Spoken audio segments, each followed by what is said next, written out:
We have before us the opportunity to forge for ourselves and for future generations a new world order. New world order. New world order. This is a moment to seize. The kaleidoscope has been shaken. The pieces are in flux. Soon they will settle again. Before they do, let us reorder this world around us. A new world order. A world where the United Nations is poised to fulfill the historic vision of its founders. Nevertheless, the United States is in a key position to shape this so that the problem of the Bush presidency will be the emergence of a new international order. The first decade of the 21st century, that out of what will be seen as the greatest restructuring of the global economy,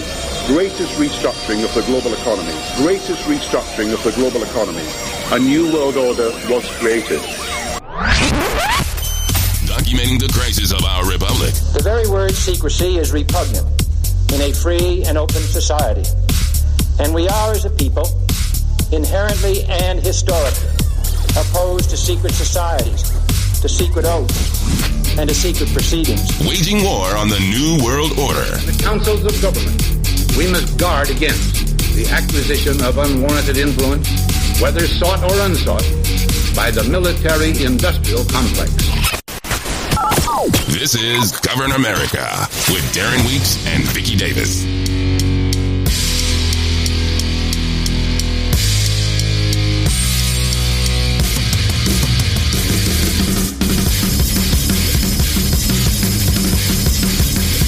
Yeah, we're here, live from FEMA Regions 5 and 10. This is Govern America. I'm Darren Weeks. Vicky Davis is here as well. It is Halloween 2020, October 31st, 2020. And I'm sure you're going to have more than one spooky story here to share with you today as we discuss the current affairs in our country and around the world. It doesn't seem to get any better, unfortunately. Now we're just staring the election in the face, 3 days away. And how much scarier will it get post-election? That's the question. As for the first time, really, I think in American history, as far as I know, we are faced with the prospect of the very good likelihood of a candidate that loses and doesn't concede. We won't have the next administration. It's going to be challenged with somebody who is a sore loser. And certainly that was the case in the last administration. But we did have a final concession from her. Now she's urging Joe Biden not to concede. The Democrats claim that they're worried that Trump won't concede. But I think the greater likelihood would be that Joe Biden doesn't concede. It is a weird, strange time in American history right now. It is mind-blowing that we've come to this point, and how long will they drag the country through the post-election debacle, and what kind of civil unrest can we look forward to? So there's your scary thoughts this Halloween. It has nothing to do with the Great Pumpkin. It has nothing to do with jack-o'-lanterns. Oh, I don't know. Maybe maybe we could call those people that. We certainly could call Hillary Clinton the Wicked Witch. But name-calling won't do it this time around. We are faced with some real challenges in our country. And certainly division is a big one of them. And they keep us divided for a serious purpose. Because if we're fighting amongst each other, we're not going to realize they're stealing everything out from under us. That's the case that I see. I don't know what you think, Vicky. I think that the really scary thing, people are the scientists who are trying to take over management of the world. The politicians are in one box, but the driving force are the scientists who are driving this whole COVID agenda and the global system of economic development and rebuilding the world.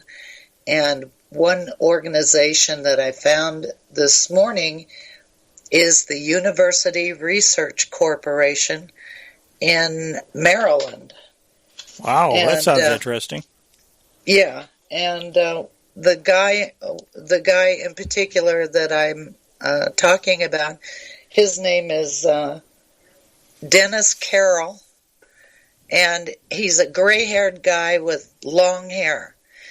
Anytime I see a gray-haired guy with long hair, I can smell the patchouli oil, and it's disgusting. And that's who this guy is. So no university hippies for Vicky Davis. Absolutely not. The patchouli oil is the most obnoxious odor ever invented by man, and the dirty hippies used to use it to cover up their bodily stench. Well, thanks for giving us some breakfast time. On that cheery note. We're just a couple of sour pusses, aren't we? Yeah. Well, there's thousands of ballots missing in Pennsylvania. Ballots are missing? Did they get tossed out in the trash? Thousands in Butler County, Pennsylvania. They have never thousands of people say they've never received their ballots. I wonder which candidate that's going for. I have a friend here in town who got 4 or 5 of them. Yeah, Michelle. I think I mentioned before on the show. Michelle got two applications for absentee or vote by mail. Anyway, they've been promoting the heck out of this vote by mail thing here, at least where I'm at. Why would they promote it? Why promote it? I mean, why do they not want people to go? It's easier to rig the results. Well, that's the only conclusion I could come to. Yeah. Because it shouldn't matter. It's the most asinine, absurd thing. You know, you're going to have a $15 an hour clerk matching signatures. You know, come on.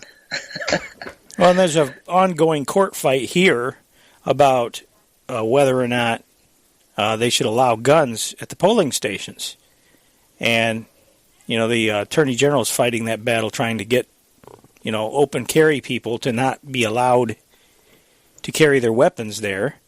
And, you know, open carry isn't open carry. I think a court decided against her on that, and I think she's filed an emergency appeal or something.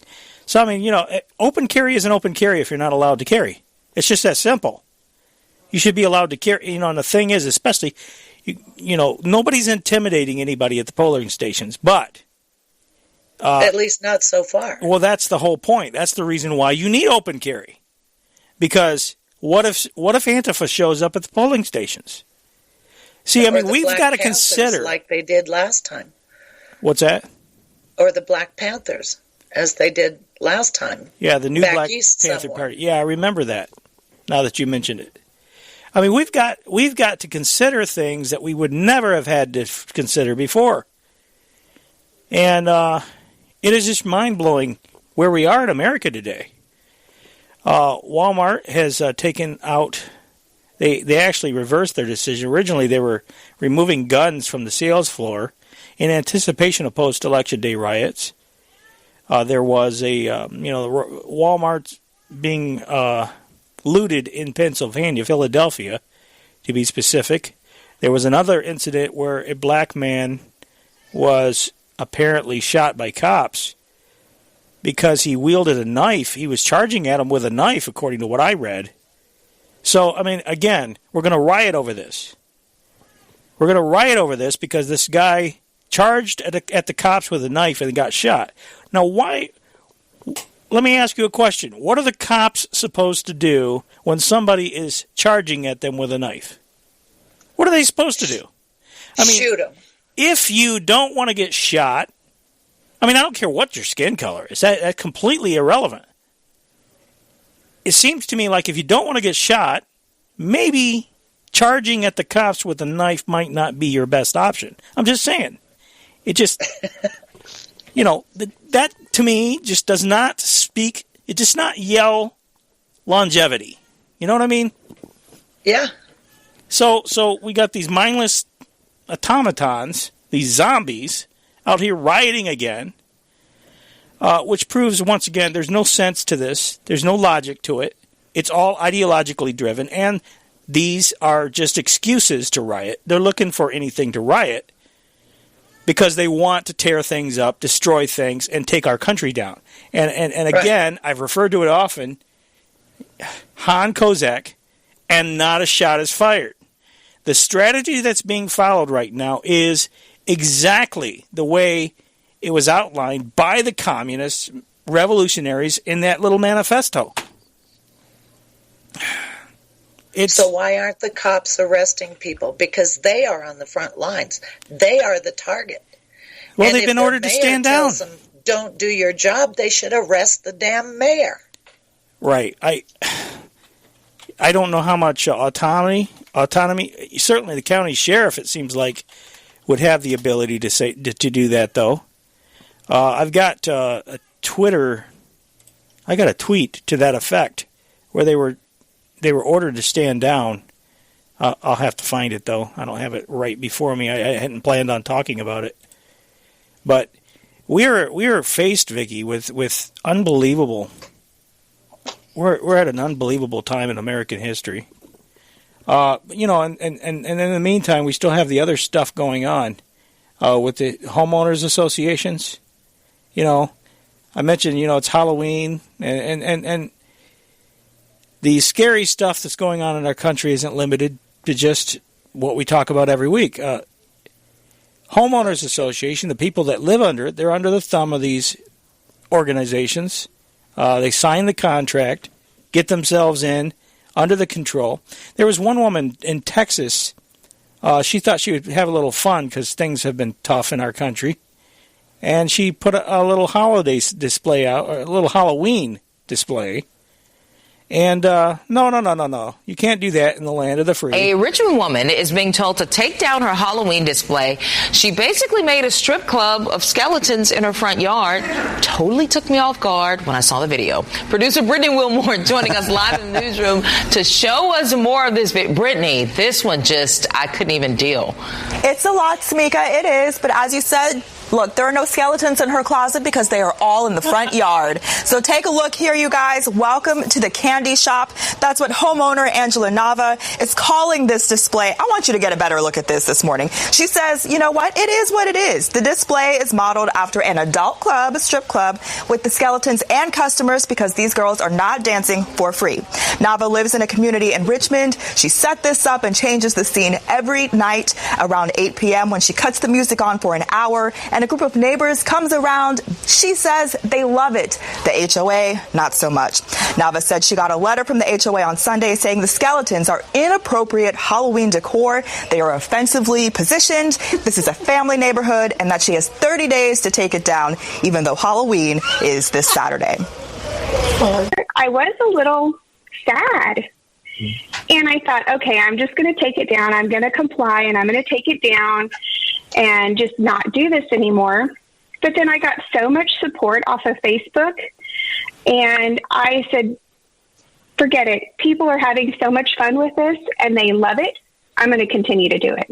Nava said that the letter didn't specify what would happen if she didn't comply, but she does feel that fines would probably be the next step. She said she started this whole display in the first place because it has been a rough year, and she just wanted to lighten things up a little bit. So even on our Facebook page, you guys have been loving this too. I'm only going to show a couple comments because y'all are crazy. One said, that dancer needs to eat. Another person said, I guess she was just showing too much bone and not enough skin. So anyway, these comments are a hoot. You can read them for yourself. I'll also repost some of these photos in case you missed it.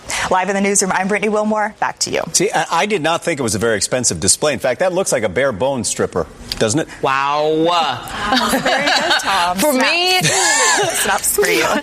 For me, it was the wig, it's everything, the placement, and the pole, offensive. The pole, yeah. I mean, there's even a security guard. I didn't show it, but if you go through, there's even a bouncer. So she went all out. It was hysterical, like just caught off guard. I mean, I think she wins. They were offensively placed. Right.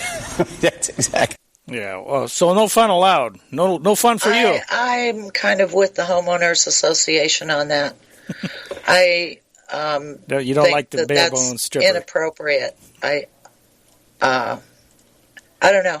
I'm with the Homeowners Association. If you want to have some adult thing, put it in your backyard and invite all your pervert friends to it.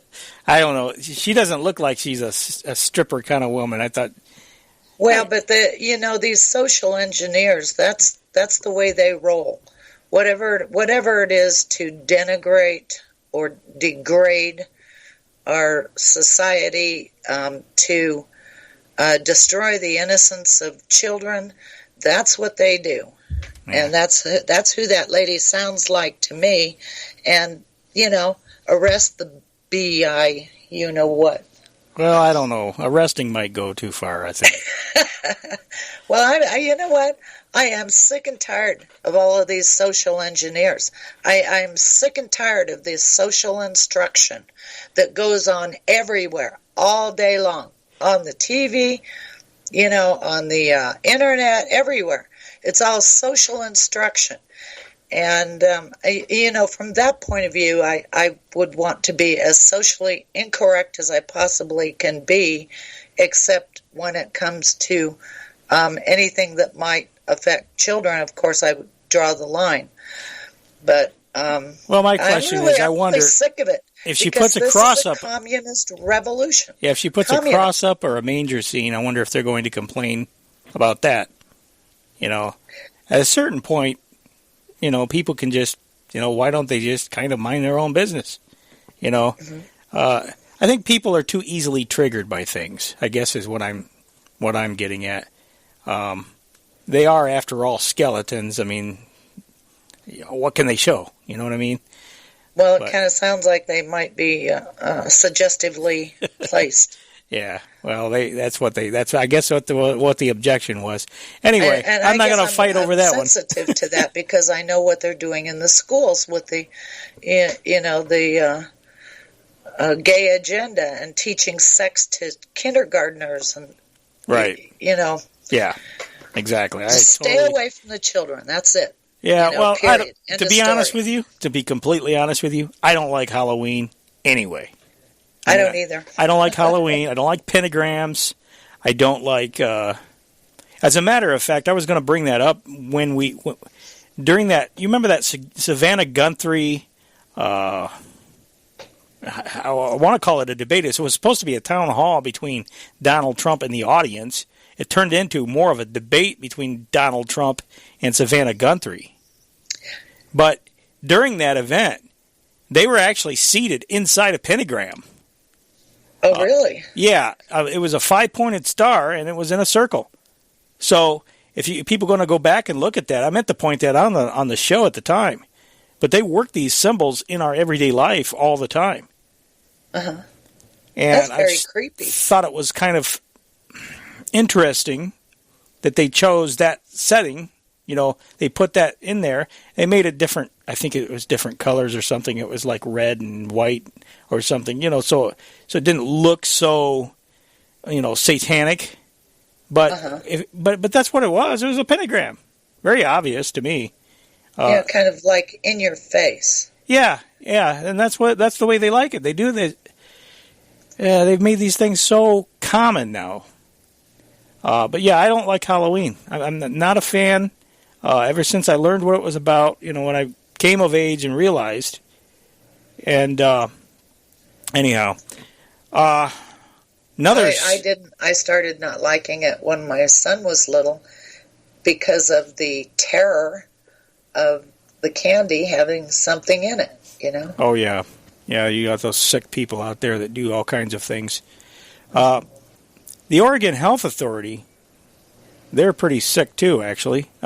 You sent me those videos where Claire Posh, who was a senior health advisor for the Oregon Health Authority, made an announcement about how many people had been infected with COVID and how many have died, and she's wearing a clown costume at the time. Hello. I'm Dr. Claire Pochet. I'm a general pediatrician and also a senior health advisor here at the Oregon Health Authority. I'm here with Shimi Sharif, my colleague, who's also a senior health advisor, and we thought we'd start by giving you a quick update on where we are as a state with COVID-19. Okay, so she's dressed up in a clown outfit. as she's reading these statistics. As of today, there have been 38,160 cases of COVID-19 in Oregon, with 390 new cases being reported today. Sadly, we are also reporting 3 deaths today, bringing the statewide total for COVID-19 related deaths to 608. So then she puts her mask back on her face and then tosses it over to her colleague. And her colleague, now this is supposed to be a lecture about how to safely do Halloween, I guess, and that's why they were dressed up. But a lot of people thought it was a little bit morbid to be wearing a clown costume while talking about death. I thought it was sick. Yes, morbid and sick. And then her colleague, they cut to her colleague, and she's wearing some kind of a furry animal onesie, and her colleague begins talking, and as she said, her colleague is Shimmy Sharif or whatever. It became apparent that this was about safe Halloween practices or something. The COVID-19 pandemic is reshaping how Oregonians celebrate holidays, and that includes Halloween. But it doesn't mean Halloween can't still be spooky and fun this year. Okay, so then she goes on with her spiel, but it's just, it's just bad taste. Very, very people, they're insane. Yeah. I don't know where an idea like that comes into a person's mind, where you're giving death certificates and you've got your face all painted up like a clown. Yeah, the gentleman who first brought it to your attention, and I didn't clip his audio, I just went and found the original.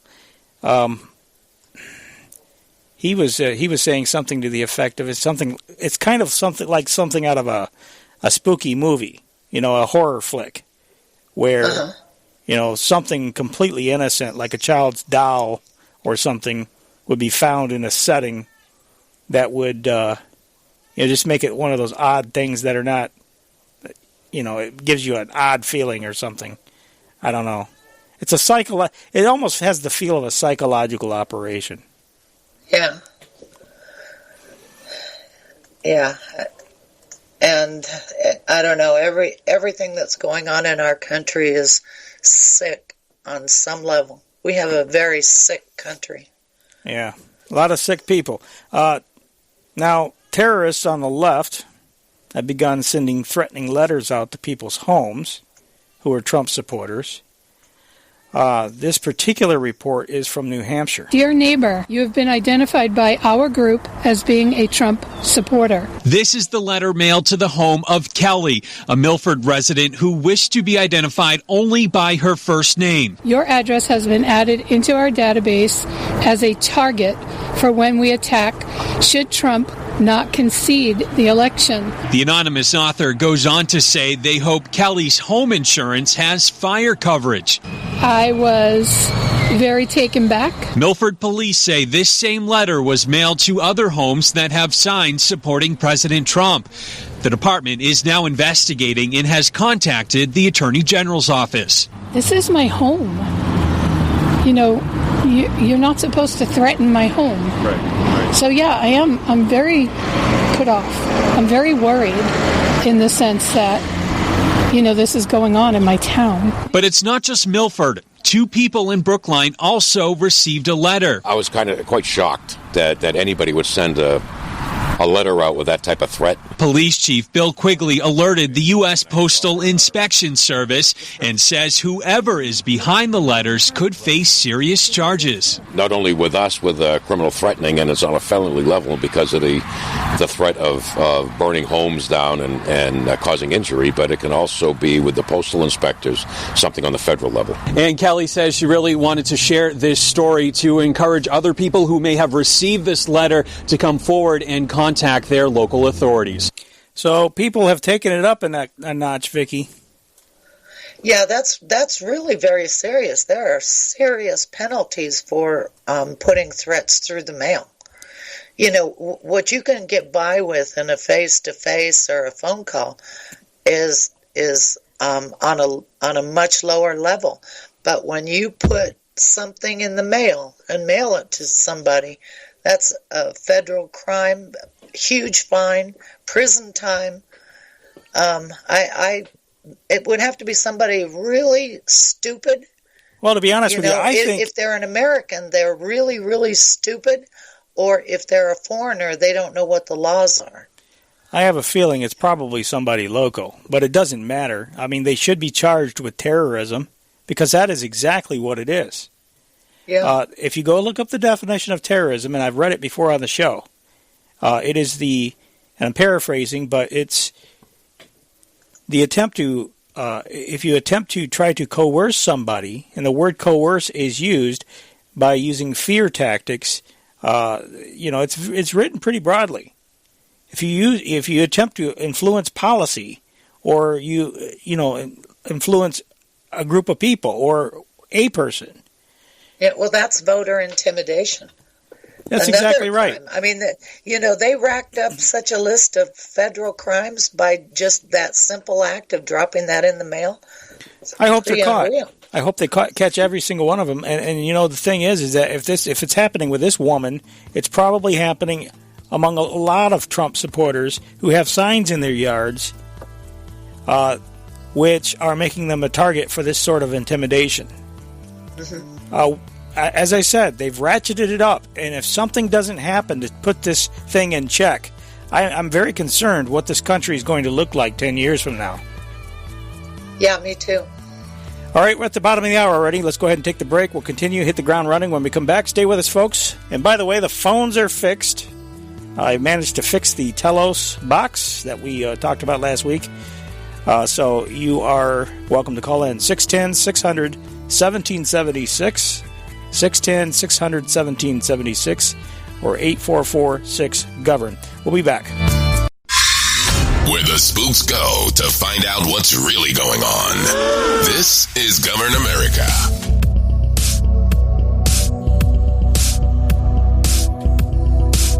Welcome back to the broadcast. This is Govern America. The website is governamerica.com.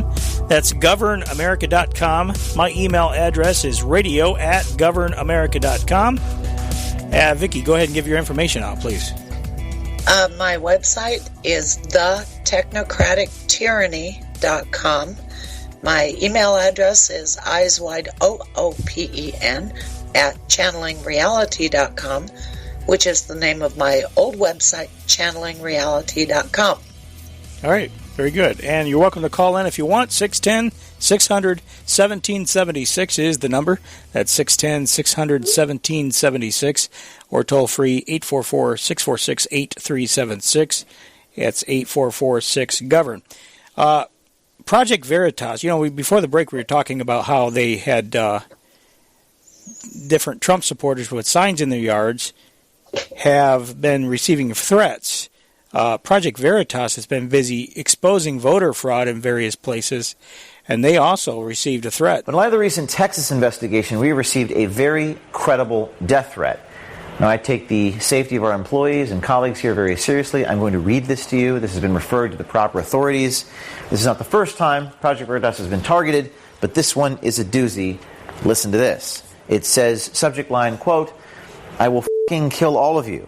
Sent from Human Rights News to our Veritas tips line, quote, "I'm Zoltan Konder, founder of Human Rights Foundation. I'm going..." Okay, now think about this. This is a guy from Human Rights Foundation. Human Rights. And he's issuing a death threat to Project Veritas. I mean, is that not a little bit ironic? But this one is a doozy.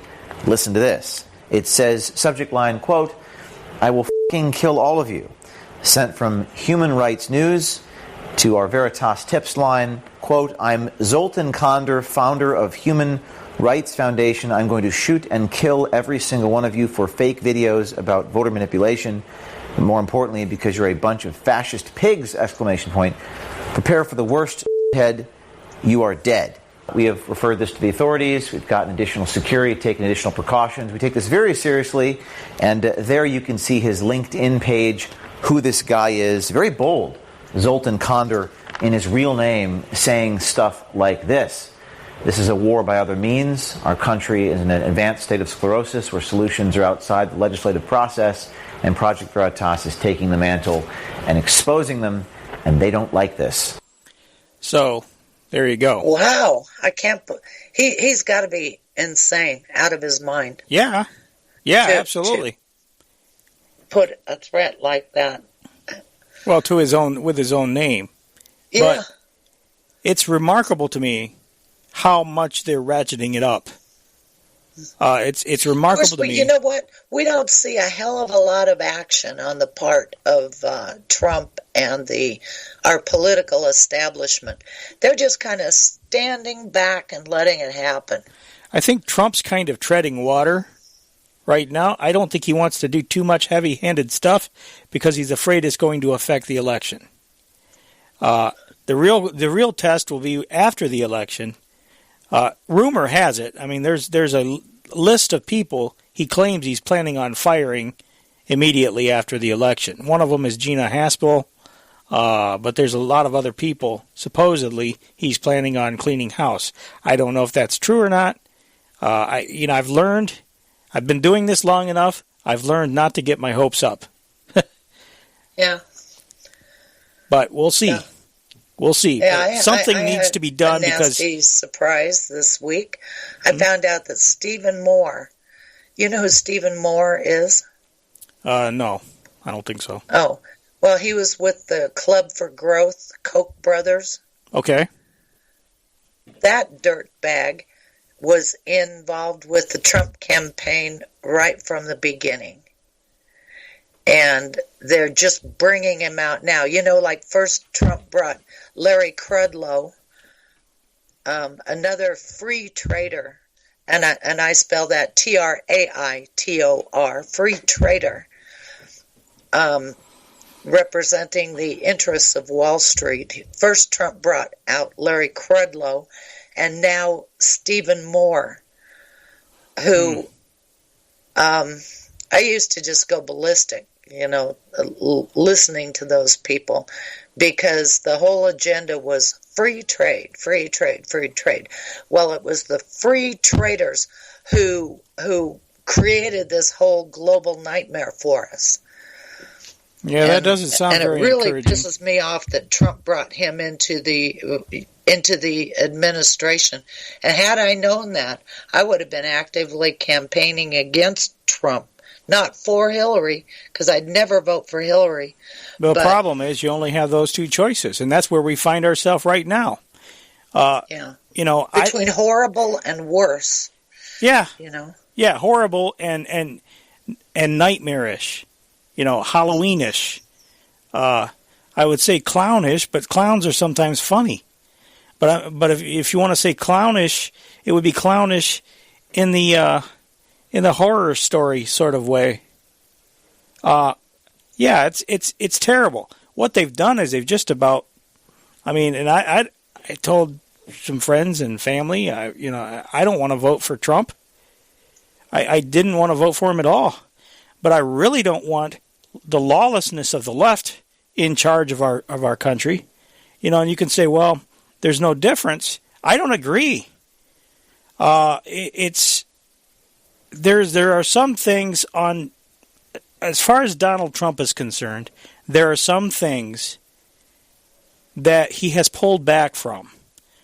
The war, he has tried to pull. He has been bringing troops home from Syria.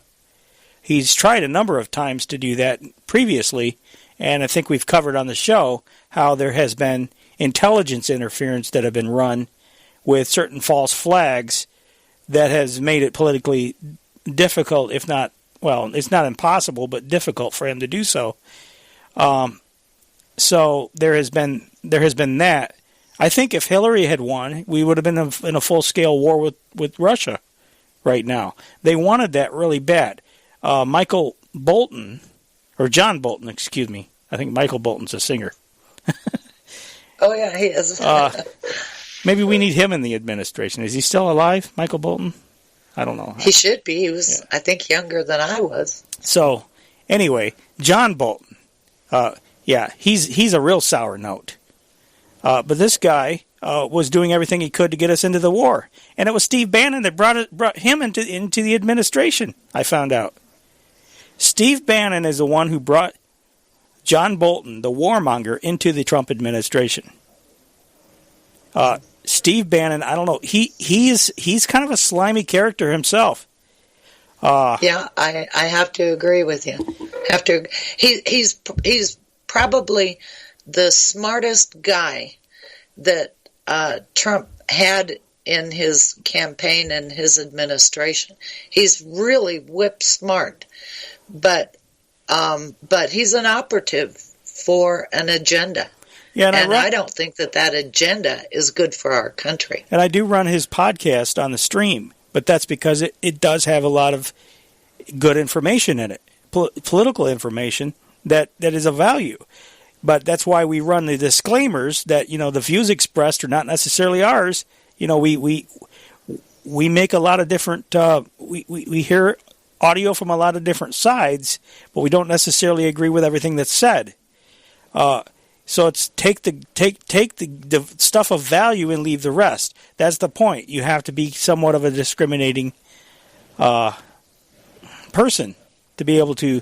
And in this day and age, you have to do that. But yeah, it was Stephen K. Bannon, that brought in John Bolton. I heard Lee Stranahan talk about when he worked at Breitbart with Steve Bannon. He used to host their radio show, and there was once a week they required. He says he could book his own guests, except that it was required to have John Bolton on. I don't know why you'd want to bring this guy on to discuss anything, but they did, weekly. And so once Bannon was in there in the Trump administration, he brought John Bolton in, and John Bolton lasted way too long. And Trump had even made some comments about this guy's trying to get me into a war.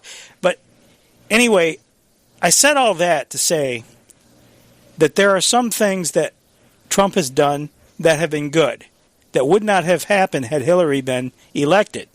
There was the complaint from Joe Biden that that Trump was rolling back, that the administration was rolling back all of the, shall we say, gains.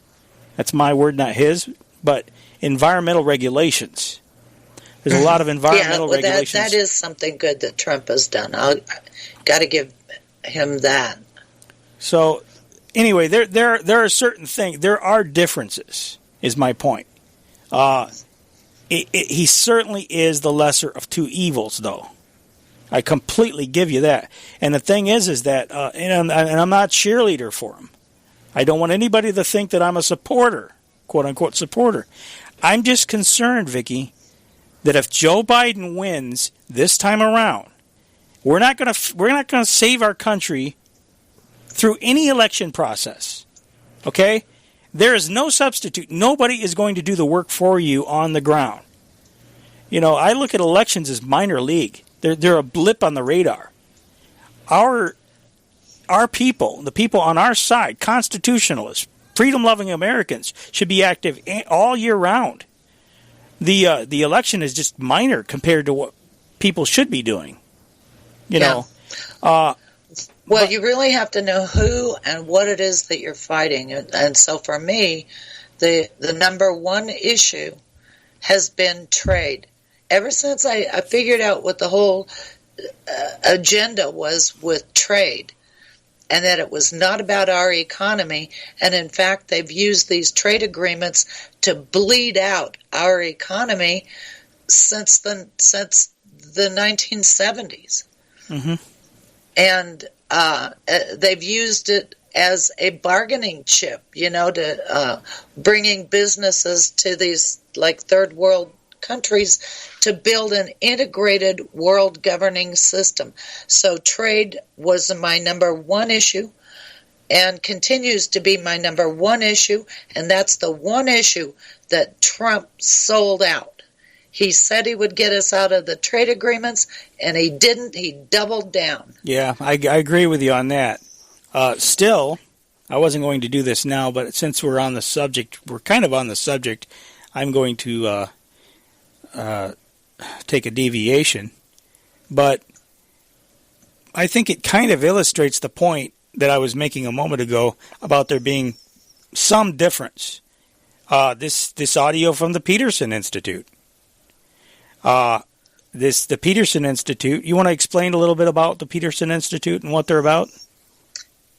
Yeah, the Peterson Institute, when I first started researching, the Peterson Institute was one of the premier think tanks.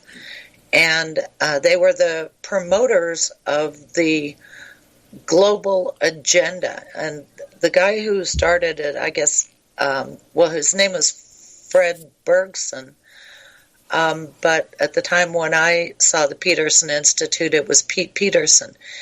And their whole agenda was the global economy and free trade.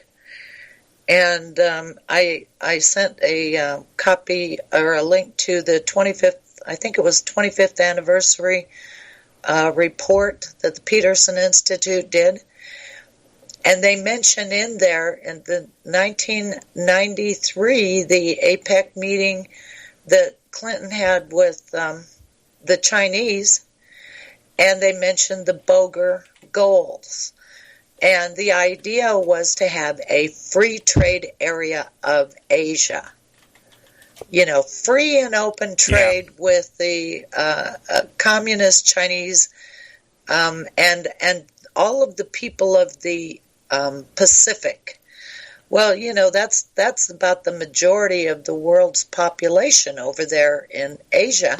And the hubris of these people thinking that the United States could compete with China and with all the countries in Asia. See, because when you look at the economy, especially as you're beginning to automate, if you have two countries and they can both automate to the maximum possible, what does that leave? That leaves the research and design, the brain work. Well, if you have a population that's, at Disney, it's like 10 to 1 or 20 to 1 or, you know, whatever. The United States had a population of 300 million people. China has 1.5 billion people. How many geniuses do you think China has compared to the United States? Well, not only that. If you say it's a genius is only like 1% of the population, 1 or 2%. How many do they have compared to how many that we have? All things being equal with the machines, then that means that the competitive arena is in intelligence. Yeah, but we lose. We lose. Right. We know that it's not equal at all. It's just even by more. The numbers. Just by the numbers. Yeah, just that alone. But also the fact that, I mean, we're dealing with, as we've always talked about, slave labor. So there's no way competitively that corporations in the United States can compete. It is a global race to the bottom. And there's nothing you can do to compete with slave labor. I've used the analogy before about 2 cups that are side by side with holes drilled in them. I mean, you pour one, liquid in one, it's going to run down to the other. It's just the laws of physics. That's the way it is. And free trade operates in the same kind of principle. Right. And double that when you're talking about a communist country. Mm-hmm. Where the people don't have rights, they don't. They just have to do what their communist bosses tell them to do, and they set us up to compete with that. Yeah, exactly. And these are supposed to be smart people, so that means, and because they are smart, that means that they were committing treason against our country. Because I don't give them any slack for just having mistakes made.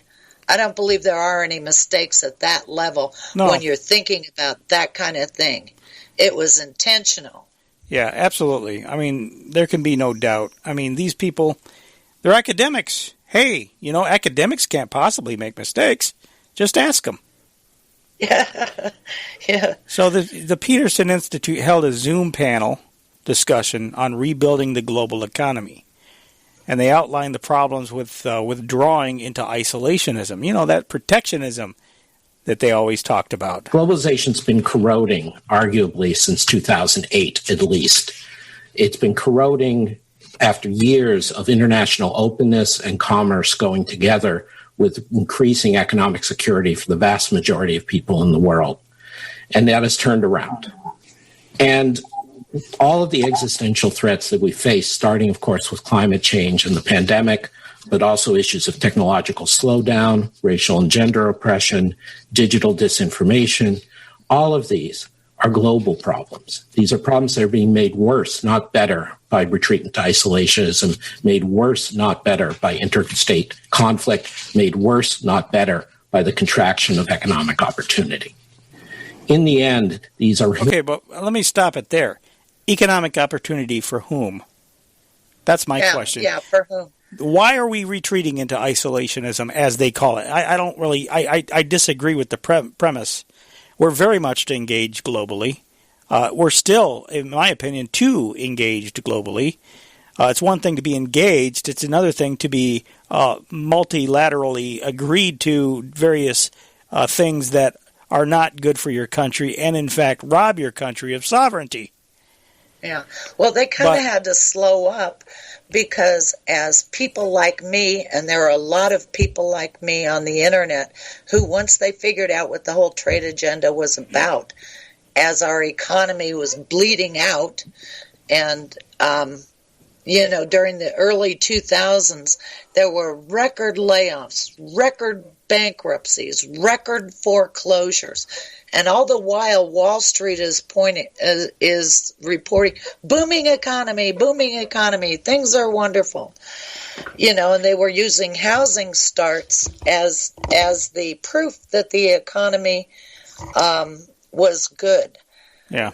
And so, there were a lot of people on the internet who were figuring it out. And I do think we did slow them up some.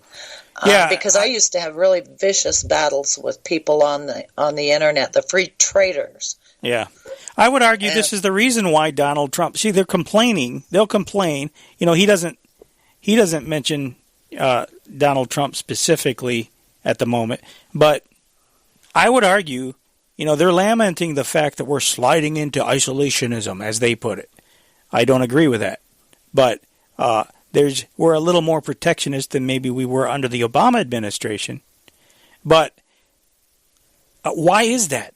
Why did Donald Trump get elected in the first place? Donald Trump was swept into office by a wave of populism. Where did this populism come from? What was the origin of it? The origin of it was the fact that people have been, ordinary people now, people like you and me, ordinary middle-class people, have been disenfranchised by this globalist free trade policy that has been so prevalent in previous years and has benefited the top executives of multinational corporations at the expense of everyone else. Yeah. Steve Bannon did an interview, a two-part series on Frontline.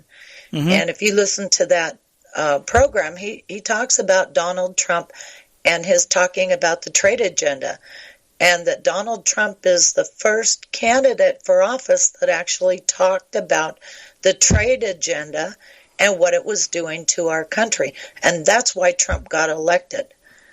Yeah. And that's why I'm so angry at him, because he betrayed the people that voted for him on that issue.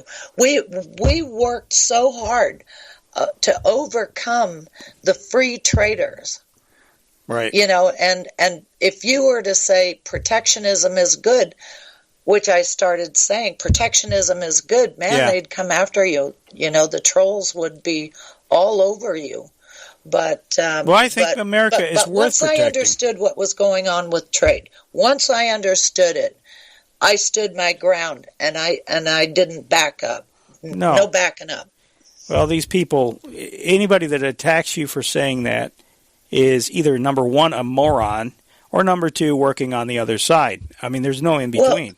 That's where Stephen Moore and the Club for Growth and the Koch brothers came in, because the Koch brothers were funding the Cato Institute and these different institutes, and they had all kinds of trolls out on the internet promoting free trade. Yeah, let's have free trade with China, and look what it's done for us. Mm-hmm. Yeah, absolutely. You know, and Trump brought him into his administration, and I cannot forgive that. When did he do that? Well, according to Stephen Moore, he just did I think it was with the Hudson Institute, but don't hold me to that. But he just recently did a program that I watched, and he said that he was involved in the Trump campaign right from the beginning. I wonder how much Trump, because see, Trump brings a lot of people in. They say he likes to hear, all different sides and everything. I'm not making excuses for him. If it's really bad, if he's there to advise them, I don't know what the Trump advisor Stephen Moore on an economic reopening. Yeah, I don't know, but you don't have to be a genius to understand the dynamics of a global economy with open borders. You know, you don't even need a calculator. You know, here's the thing: using logic in your brain, you can figure it out. Not only that, Vicky. I mean, we can also point to the fact that who's his trade rep. This guy is, a member of the Council on Foreign Relations. This Peter Navarro. And he's a guy that was instrumental in the USMCA, which is probably the reason why it's as globalist as it is. It's probably why the Council on Foreign Relations, we played the audio here on the show, that's why that they are so happy with the agreement, because they were the ones that helped negotiate it. Yeah. It's right, man. And they tweaked it. They tweaked NAFTA a little bit, and they renamed it. Yeah, brought it into the 21st. They brought it into the 21st century, essentially. That's what they did. They modernized it, and put a fresh coat of paint on it, and brought the old rotten shed into the 21st century. All right, we're at the top of the hour. Hour number 2 is straight ahead. Don't go away.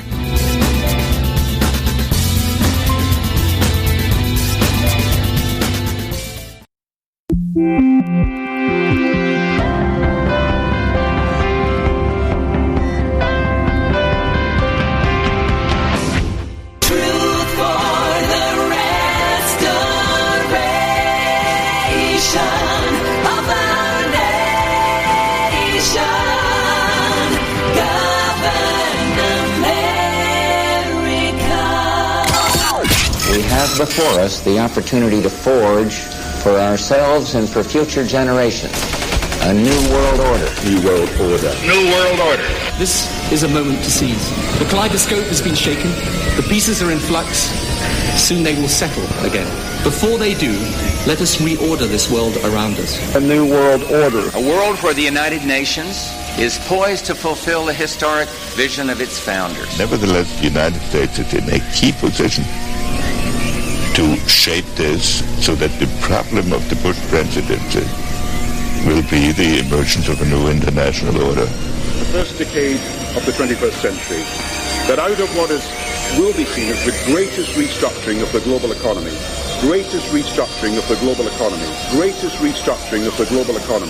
a new world order was created.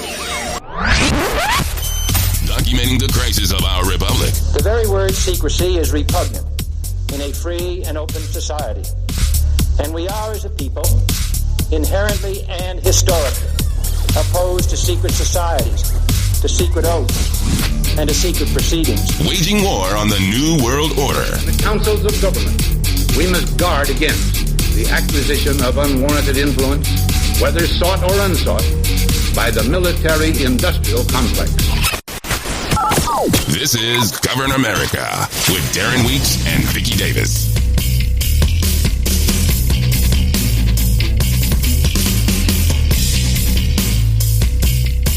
Welcome back to the broadcast. This is Govern America, hour number 2. It is the 31st of October, 2020, Halloween. And we are looking down the barrel of the 2020 election in just a few days. And all the fun that's going to bring. And what will it be? Well, it'll be very interesting. I would love to think that all of this ramping up is all for nothing, and everything goes smoothly, and the loser, whoever that might be, gracefully concedes. And then the country will go sing Kumbaya and be at peace. Dreamer. Well, you know, hope springs eternal. I didn't say I really believe that would happen, however. Anyway, we're here, hour number 2, 31st of October, 2020. If you're listening at about noon Eastern Daylight Time, we are, in fact, live. Playing audio from the Peterson Institute, the globalist think tank. We got involved in this because, you know, they're not happy about the way things have been going here in the United States. And it was really in the context of saying that there is a little difference between administrations, between candidates. And Donald Trump has been a little more favorable in terms of domestic issues. And I do stress the word a little. I'm certainly not a fan of Trump, but I'm not a fan of lawlessness, rioting, chaos, and I certainly am not a fan of gun control. And I think that if Biden and Kamala Harris get in there, they're going to go after the guns big time. And as we've seen right now, with everything that's going on in the cities, with these gangs of thugs going everywhere, terrorizing people, and the threats. I mean, we just played audio in the first hour where they're now threatening people because they have Trump signs in their yards. Voter intimidation, political intimidation. If we don't have the guns to defend ourselves, we're done. We're done. You know, I'm not a single issue voter, but if I had to pick an issue, I think that it would be gun control. It would be preserving our Second Amendment. I think I would put that atop of anything else at this point. Because if we lose the firearms, if they go after that, if they're successful at getting the guns, we are sitting ducks. They will start rounding everybody up one by one. I can't argue with you at all there. I think you're absolutely right. They say this is the most important election in American history. They say that for every election. Unfortunately, I'm afraid it might be true this time. I don't know. I don't like to place too much emphasis on elections. But I'm very concerned about where we're headed here in the not too distant future. Anyway, getting back to the think tank, there, you know, he's talking about how things that are going wrong with globalization and how they want to get back to it. In the end, these are human problems that have economic aspects, and we need a global economic approach to deal with them, even though... They're spoken like a true globalist, huh, Vicky? Oh, they are totally globalist. We can't solve any problems in our country. No, we need a global approach. The pandemic is a global approach. Everything's global. Every country, including the U.S., and the policymakers we speak to today have to speak in their own self-interest to do so. So that is why we've launched Rebuilding the Global Economy. Heading into 2021 and a new U.S. presidential term, whoever wins the election, we are going to define the critical priorities and solutions for all of the senior policymakers in the U.S., in the EU, and in the major international financial and WTO organizations. That's pretty arrogant of him to say, wouldn't you say? We are going to define this. Yeah, that tells you how influential they were. I haven't seen a Peterson Institute video. I'm not sure how long it's been since the Peterson Institute came up on my radar. But this particular program did, and I watched it. And I have to say that their, quote, scholars are nowhere near as impressive as the ones that were out in the public arena at the time when I first discovered them. But still, yeah, they're totally globalist. I'm going to have to investigate and see how much influence they have at this point. You got any thoughts on this Evan Greenberg, as I'll play his audio. Oh, Evan Greenberg, yes. He's got to be the son of Maurice Greenberg. And, play that clip because... actually, it says he is. This guy was involved in it says he serves as chairman emeritus of the U.S. Asian Business Council. He's also, I guess, involved with AIG, the insurance company. Yes, AIG. Or was. They had a big part to play in post 9/11. And as a matter of fact, it was when I was watching a hearing on AIG that I discovered Project Destiny. And it was the temporary CEO of AIG who was testifying to Congress.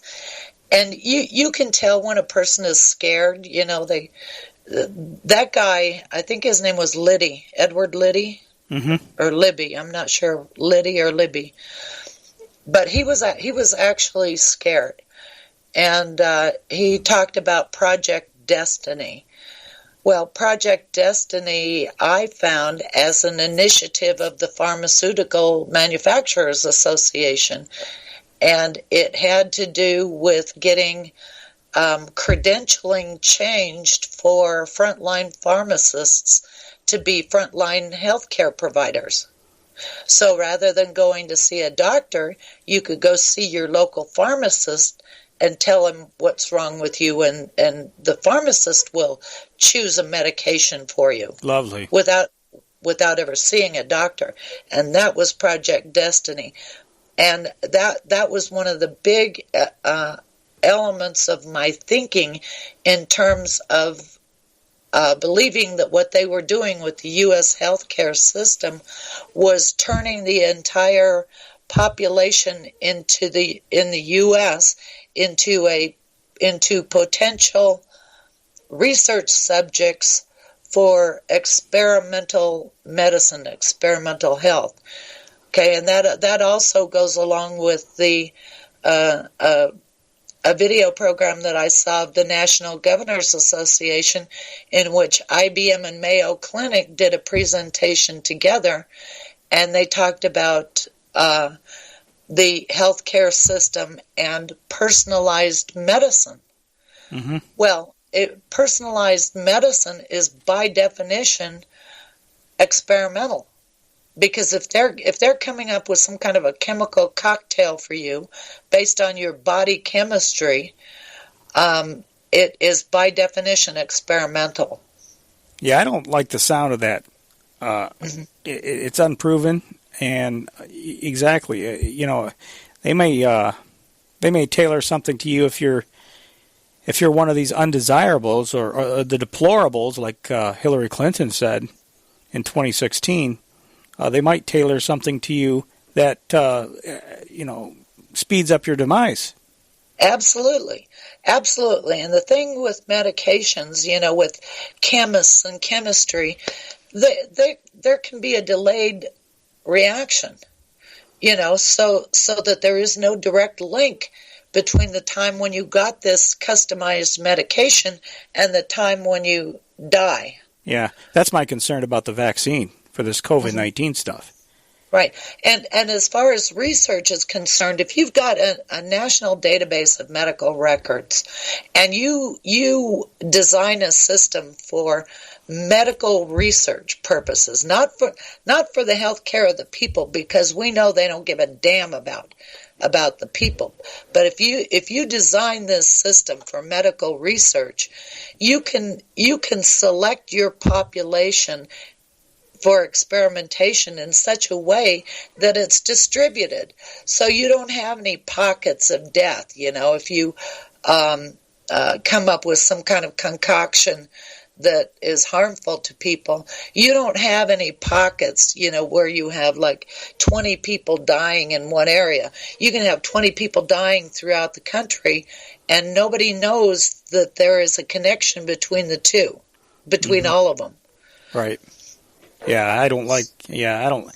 Anyway, Evan Greenberg, lays out his globalist wish list. I would urge, at a federal level, national standards and enforcement of them for COVID-19 testing, digital tracing, masking, and social distancing.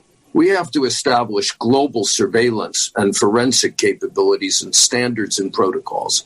And we have to do it with Europe and with China to restart travel and restart global trade and economic to a much greater degree. We have to advance and re-embrace multilateral agreements that focus upon Asia and Europe in particular, and digital technology, which is so much of the future of economic development and economic competitiveness. We need rules of engagement around that. That means in asserting that leadership, we should reimagine joining the Trans-Pacific Partnership.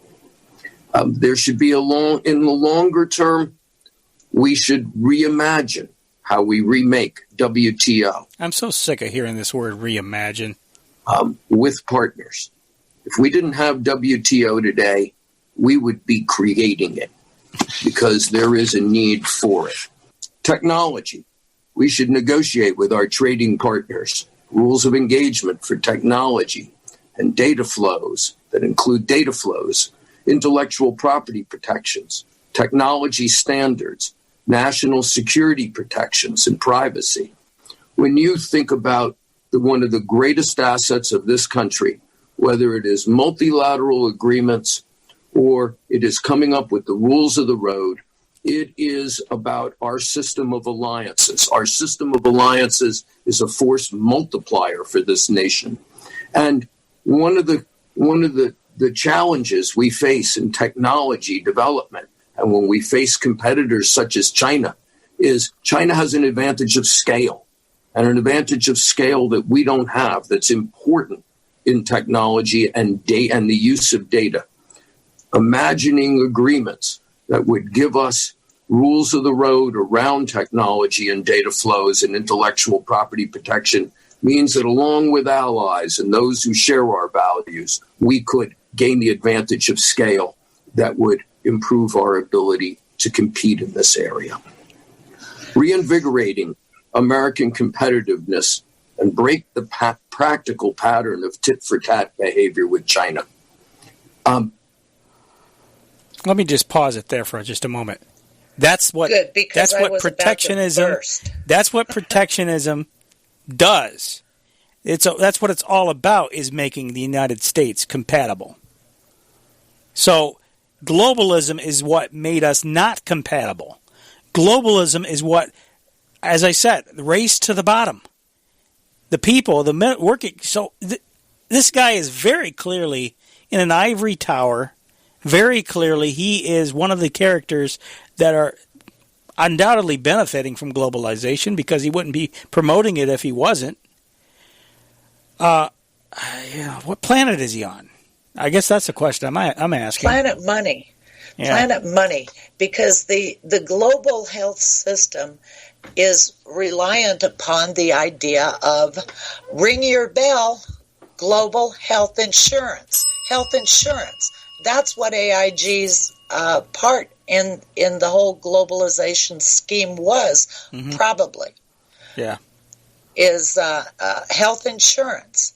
Now, are they going to have, these poor countries in Africa, the poor people there, are they going to be buying health insurance?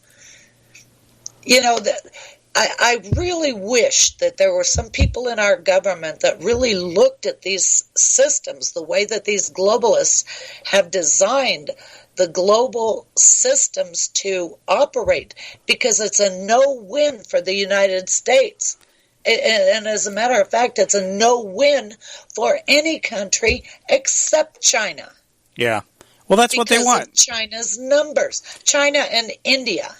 That's exactly what they want. That's, and as far as the unbanked population, they intend to fix that with this new World Economic Forum Great Reset, the Build Back Better. Everything is Build Back Better, and that is Biden's campaign slogan, Build Back Better. Right. And what they're talking about is building all over the world 21st century infrastructure for the internet, because all of these global systems obviously depend upon telecommunications and computer equipment. Well, they're talking too about a new monetary unit, new currency, digital currency. Digital currency. They're getting rid of the dollar. The dollar, and this is why I believe in recent years they've been inflating the money supply to the point where they have, because they know they're taking it out. They know they're getting rid of it. So why not? Why not do inflationary spending? And hell, why not give the American people a few pennies, and make them happy, Well, and they're telling people the debt is on your shoulders. Well, BS it is. The debt belongs to Wall Street and to the Washington, D.C. Beltway and to the globalists over in Europe.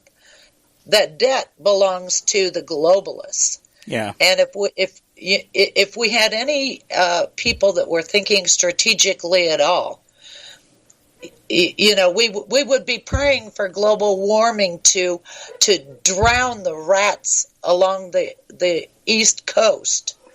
Well, the problem is global warming isn't real, except that they will find out at the end of their life.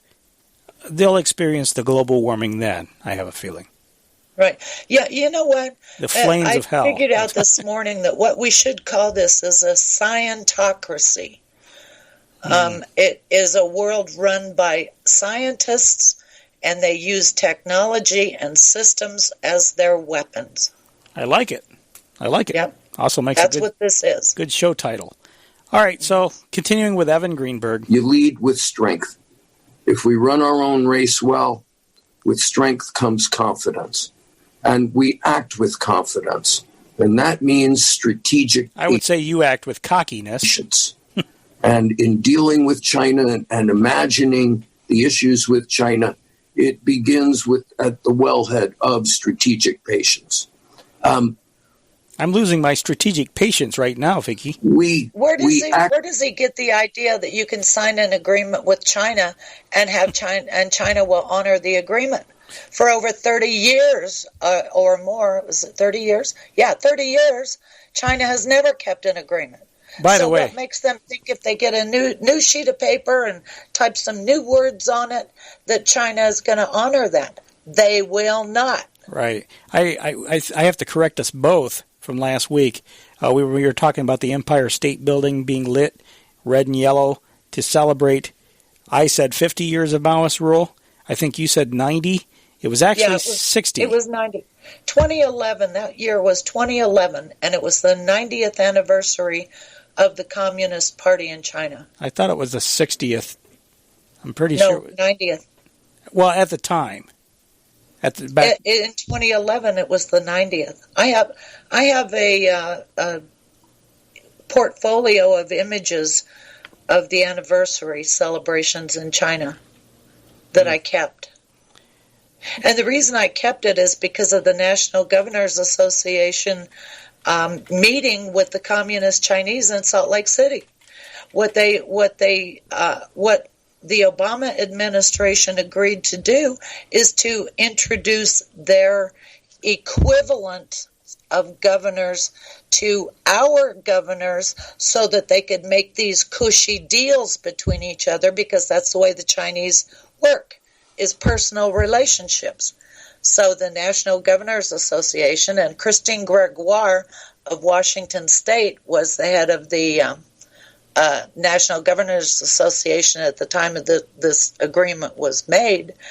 And so they had this confab in Salt Lake City so that our governors could go meet up with their communist Chinese counterparts.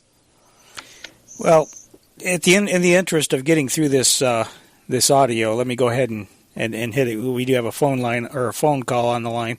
We act as a leader. We will promote the kind of system and the kind of vision to the rest of the world that is in keeping with our values and our vision.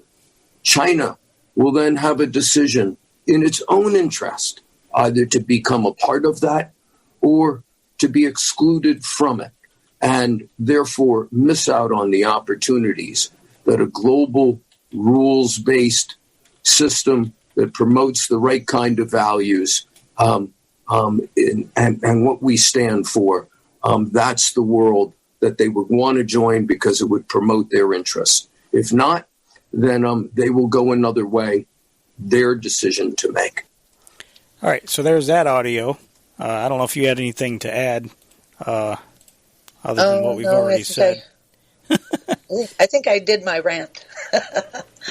I'll tell you what, let me go ahead and knock out this call, and then we'll get back to the audio because they've been holding for a while. Let's go to Washington State and talk to the caller. Hello, caller. You're on the air. Go ahead. Good morning. Hey, good morning. Good afternoon. Well, morning where you are. We were hoping you guys might have this Greg Quiones on, and he's battling this lawyer lawsuit with these doctors, and Vicky was a little bit intrigued. Mm-hmm. He has a YouTube channel, and he put up a link to a dark journalist interviewing Catherine Austin Fitts. And I'm finding that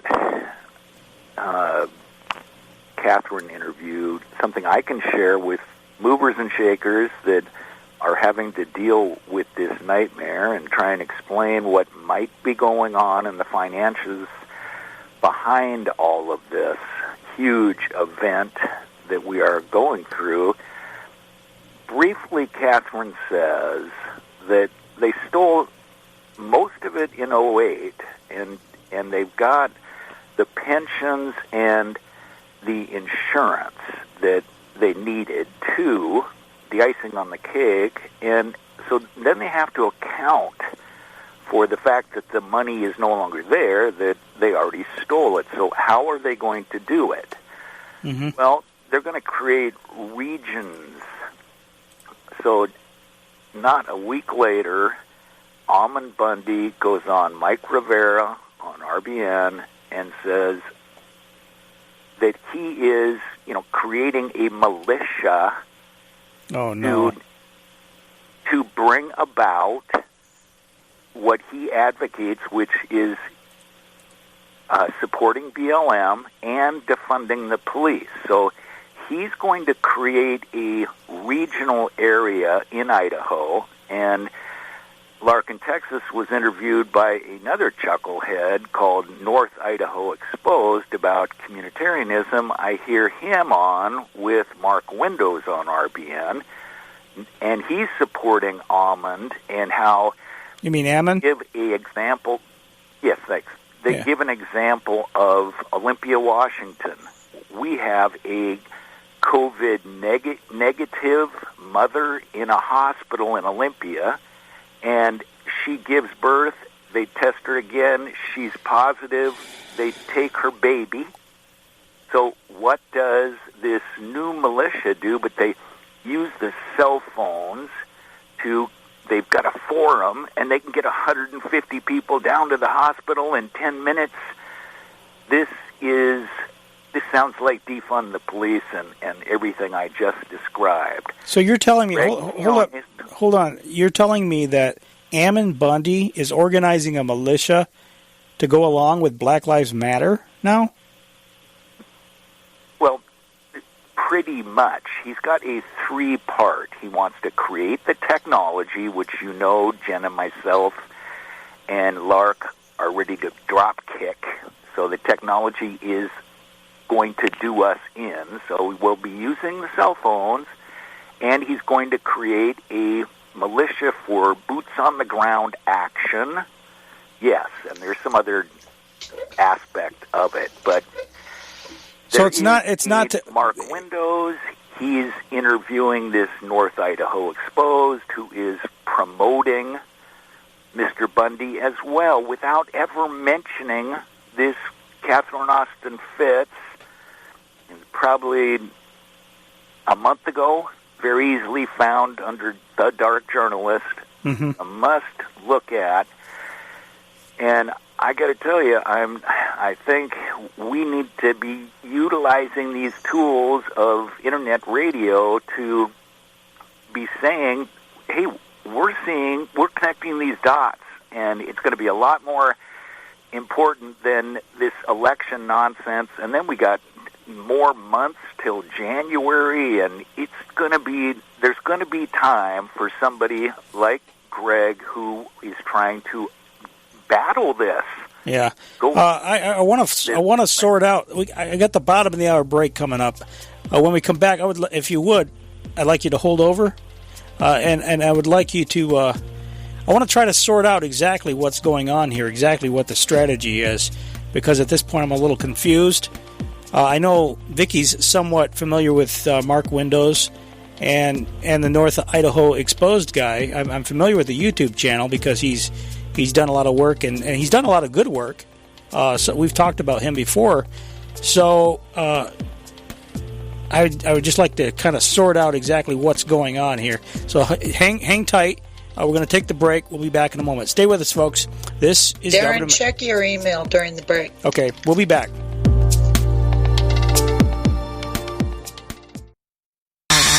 Where the spooks go to find out what's really going on. This is Govern America.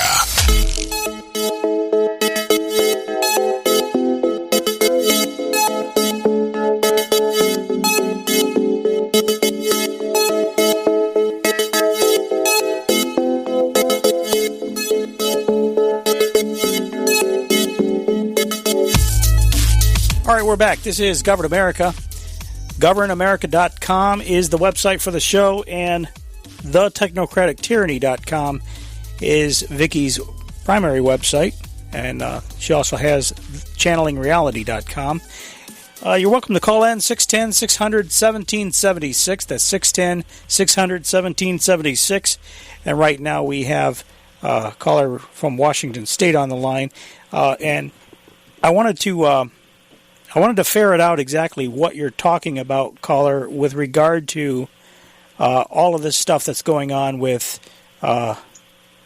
militia groups and this sort of thing being organized. It's one thing to organize, a quote-unquote militia for action in terms of political action or defending freedom. Exactly what are they doing exactly? I guess is what I'm trying to get at. Are we talking about political action? Are we talking about self-defense? When you reference Ammon Bundy doing things with Black Lives Matter, that's very worrying to me. Well, I said that he supports Black Lives Matter and defunding the police.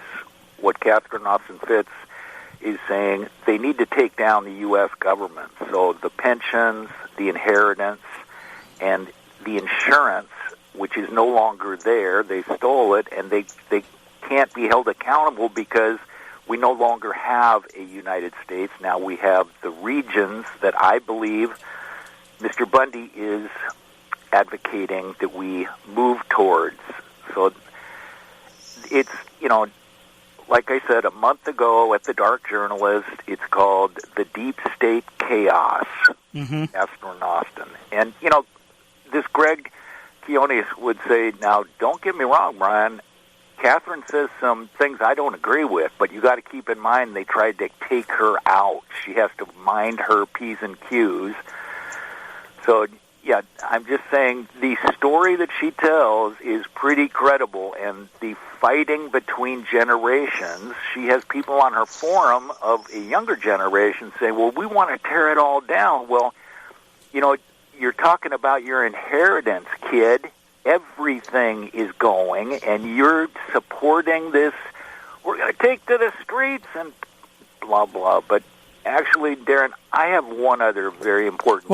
We switch subject. Well, no, I want to stay on this subject for just a minute because you brought up something that is worrying to me, and because it sounded like maybe I'm just misunderstanding, but it sounds like what you're saying is that there is an effort to organize some sort of a militia type situation.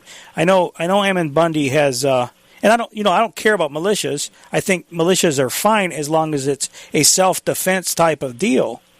But I know Ammon has been urging people to text a number to, like some kind of action thing where you text a number to a number like the politicians do, so that they can have people in various places be able to respond. So it's like organizing a national type of deal. Do you have any insight into that, I guess is what I'm asking? Because I didn't hear this radio show that you referenced. Actually, I do. Okay. I know about everything that he's talking about. And I was very upset when I heard Ammon Bundy say that, he thought that they should be in sympathy along with and support Black Lives Matter. Mm-hmm. Ammon Bundy is an anarchist. Okay, and the thing that has always bothered me about the whole patriot movement is that everybody seems to want to operate based on the knowledge of the event of the day. Mm-hmm. They look at the events of the day. Not a damn one of them has looked back into history, which is, why I looked back in history, because you can't understand the present unless you understand the history, the past. How did we get here? What brought us to this point? And so, if you don't understand the past, then you're likely to be a stooge led by a Pied Piper down a wrong pathway. And that's what I see happening. Okay, I'll tell you what. I got another caller who says he's in queue, wants to come on board. So I will. I'm going to add him. Just hang with me, Brian. We're going to add another caller. Hello, caller. You're on the air. Hey guys, this is Art. Hi, Art. Yeah, as soon as the caller there, I can't remember his name. I think is this Brian in Washington State? Immediately. Is it Brian in Washington State? Roger that. Okay. Okay. When Brian started talking about this, I immediately stopped what I was doing, jumped on the internet, started looking. Because I remembered hearing something about it, and I just kind of blew it off because, he came out a couple of weeks ago. I support Black Lives Matter, and at that point right there, I just called him a traitor to everything that I ever thought he stood for. But I remembered hearing something about this. I just kind of blew it off as this is another one of those idiots out there trying to do something stupid that's just going to be more destructive to the United States than what we're trying to accomplish here. But go back to October 14th. I got two articles here I'm going to reference real quick. October 14th, 2020, in the OregonLive.com was an article said, here's Bundy's absolute quote. Here's his quote. Or here's a quote from the article, rather. As Bundy told the crowd on the third meeting of the group, if local, state, and federal officials attempt to enforce laws that the group does not like, People's Rights, this is a new organization here. People's Rights is prepared to adopt a violent posture. Already there have been significant clashes and growing rage in the context of pandemic. It puts the lives of community members and public servants at risk, straining democratic institutions and damaging civil societies. The People's Rights leaders have been members in the Southwest Missouri Militia, and this is what I find very disturbing here. The Southwest Missouri Militia, the Montana Militia, the Washington State Militia, the 3%ers, United Patriots, and Southern California Patriots. These are some of the people who are now signing on with People's Rights, with the People's Rights Organization, and the Missoulian.com has actually, September 2nd, they have been able to link Ammon Bundy directly to People's Rights, which is an anti-government organization designed to do exactly what BLM movement, Antifa, and Soros, and all these other critters are trying to do, which is destroy what's left of a republic known as the United States of America. Bundy is a traitor, and he's wondering why the right is flipping him the bird. He can't understand why the right has turned on him. Well, we have this thing called a Benedict Arnold. Well, I don't know. I don't know what his motivations are. I don't know that his motivations are to take down the republic. But the problem I have with all of this, militias for the purpose of self-defense, that's one thing. But you can go the other way, and I'm afraid what they're going to do is play right into the gun control crowd and provide the very impetus, the very event to galvanize support for the very policies that say if Joe Biden and Kamala Harris win the election, this will be exactly the talking points that the Democratic Party can use to try to go after the guns. Not that they need any, but this would certainly play into that. That's my worry about the whole situation. I'm all for self-defense. Go ahead, Vicky. Do you see how this all works? Bundy's issue was land issues. Right. The federal government tried to take his father's land and his water rights. Yep. And for that issue, I was 100% behind the Bundys.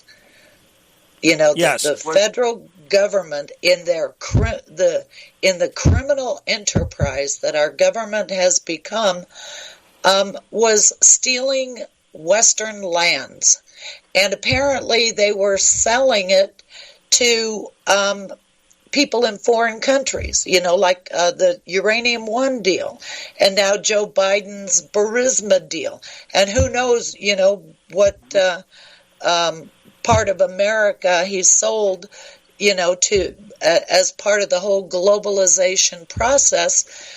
Which globalization means getting rid of the nation states, the Westphalian system of nation states.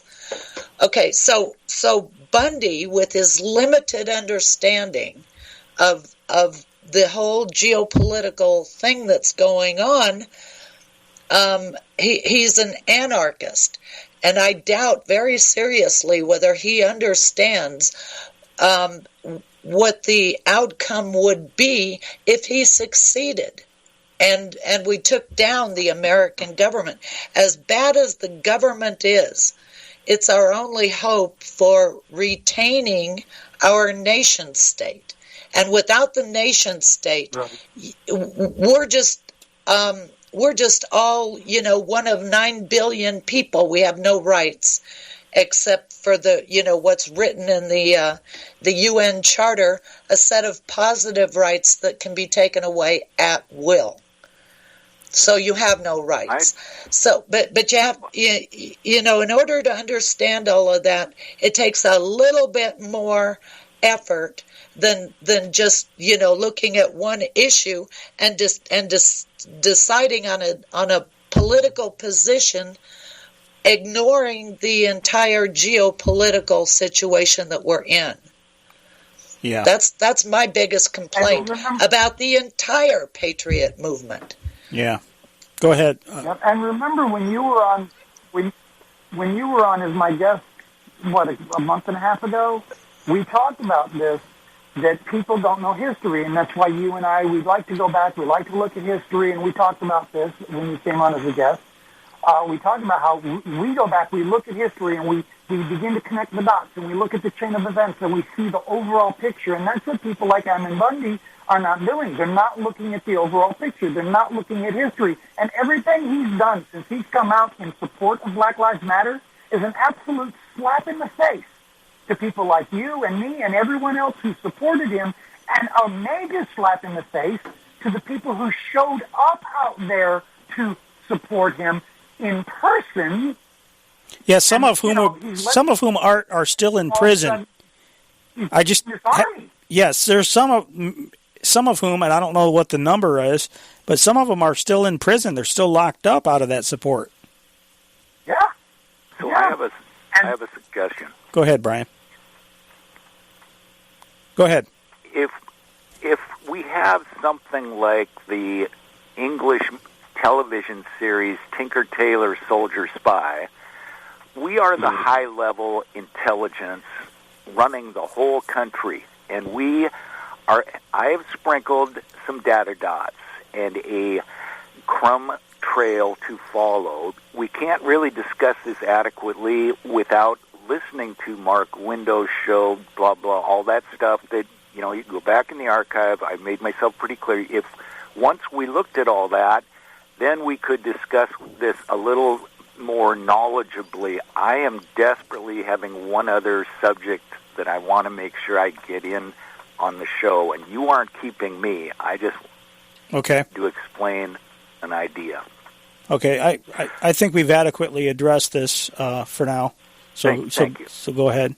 Art, hold on, just one second. Art, did you have anything else? No, it's just, we're starting to see people, according to the article here, the 3%ers, these militias, even Oath Keepers who's jumping on this. All of these so-called patriot groups that we all thought were actually on the right side of things are all jumping on the Emin wagon, let's go get famous and do stupid stuff. Yeah, we got to be smart. I find this extremely disturbing. I'm waiting to see what the Proud Boys do next. Anyway, thanks, guys. Have a great one. And hey, Brian, keep up the good work, brother. Yeah, appreciate the call. Thank you, Art. All right, go ahead, Brian. Okay, so I believe 6 months ago, a group came out with a YouTube documentary called The New Model Communitarianism. And somebody that knows something about that C word, like you too, it would be highly effective because somebody has to play 20 minutes of it and then state what are these people thinking is going to be the solution to this. And I can tell you it's just like our whole biochar forum group we had here in Olympia. They want to change the whole world's capitalist system that we are living in into a Bernie Sanders nightmare, and it's only people like you two that could tear that apart because you have a 3-hour broadcast. Mm-hmm. This is what I'm worried about. If you haven't heard of Alison McDowell, and Vicky, we sent you a video of her going up against Naomi Klein last week. This woman, Alison McDowell's name is on the tail end of this communitarian documentary. In other words, kind of like as a credit, her name rolls down the screen. There is some big stuff going on in this subject matter, and it's people like you two that have such the vast experience from all these years. It's not just a passing fad to, this documentary is opposed to communitarianism, but what is their answer and solution? I'm scared, and they won't talk to me initially. Yeah, we'll call you, we'll email you, but I think the word got out. No, they're scared to death of somebody looking into their work, and that goes for Alison McDowell. She is, laying into Naomi Klein in a 3-hour webinar. Well, you and I know Naomi Klein, she has so many people that think she's some kind of goddess. You start laying into her in public like Allison did, and, that is not the way to go about this. You are going to get tossed in the trash bin. Okay, by doing that. Yeah, I've got to cut to the chase here. What do you want me to? What exactly do you want us to? You want us to have a guest on? Do your 3-hour broadcast after watching the New Model Communitarian and tear each section of it apart. Okay, you'll see what we're concerned about. And you sent us that link. You said? Well, I could put it in the chat. Okay. That sounds good.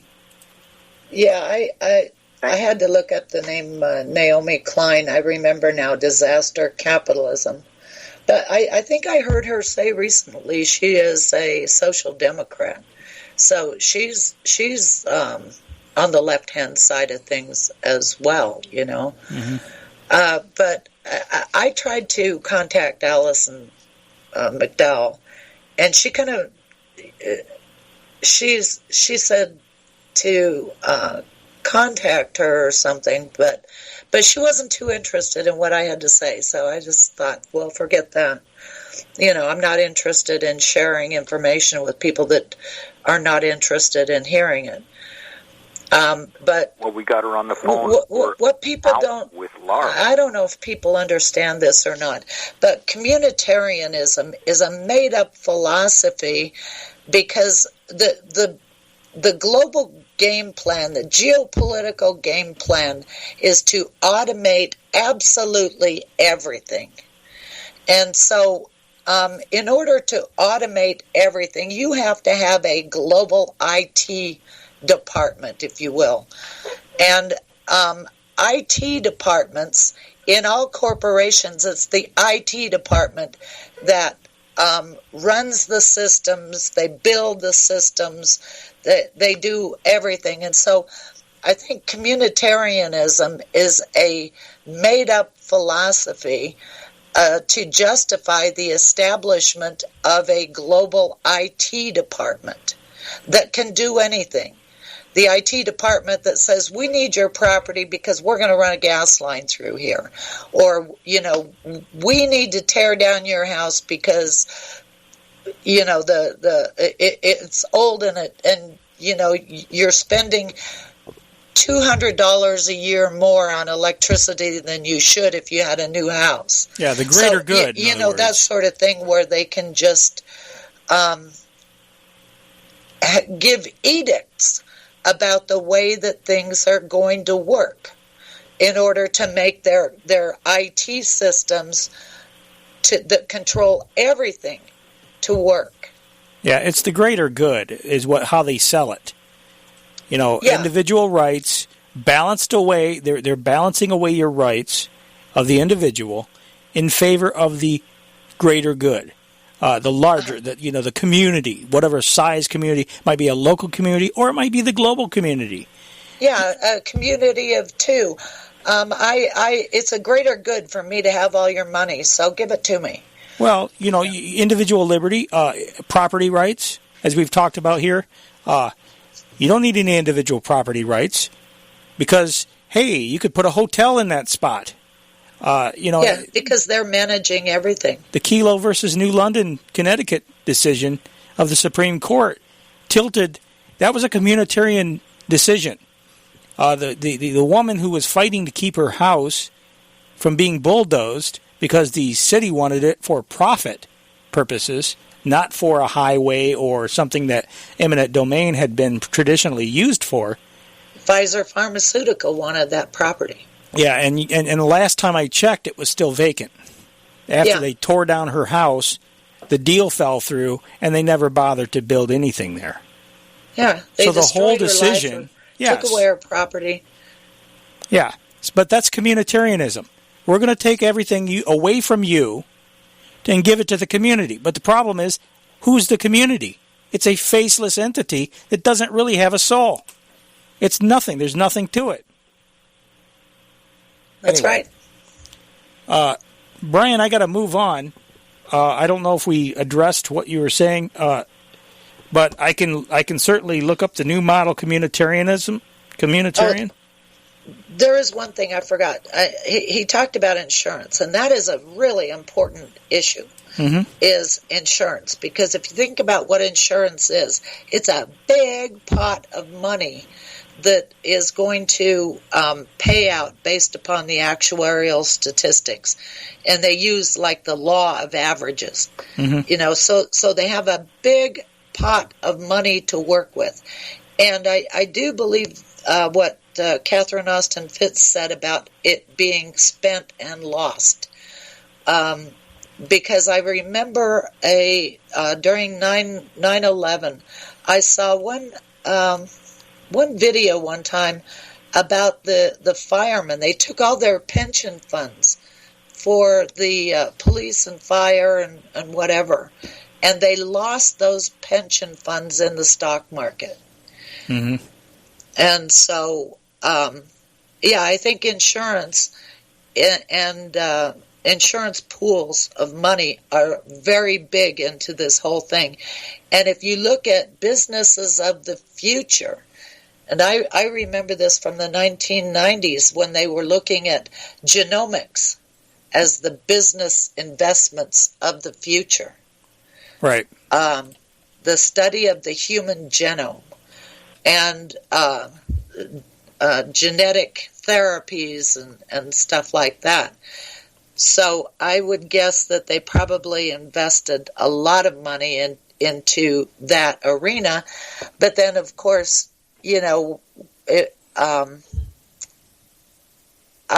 not just me, but I think there are a lot of people that are very queasy about messing with the genome. Yeah.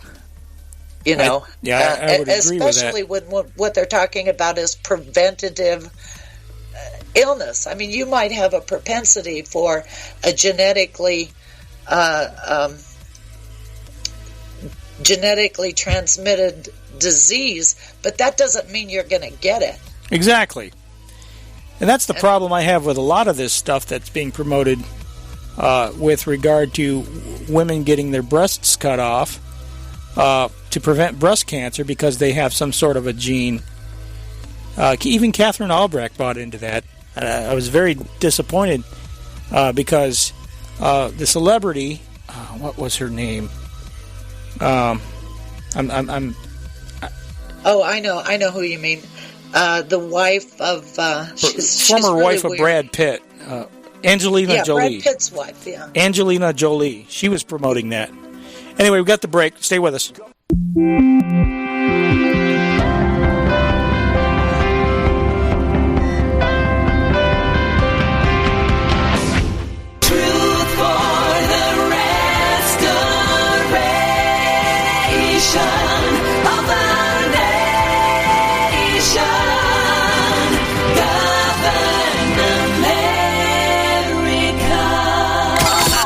We have before us the opportunity to forge for ourselves and for future generations a new world order. New world order. New world order. This is a moment to seize. The kaleidoscope has been shaken. The pieces are in flux. Soon they will settle again. Before they do, let us reorder this world around us. A new world order. A world where the United Nations is poised to fulfill the historic vision of its founders. Nevertheless, the United States is in a key position to shape this so that the problem of the Bush presidency will be the emergence of a new international order. The first decade of the 21st century, that out of what will be seen as the greatest restructuring of the global economy,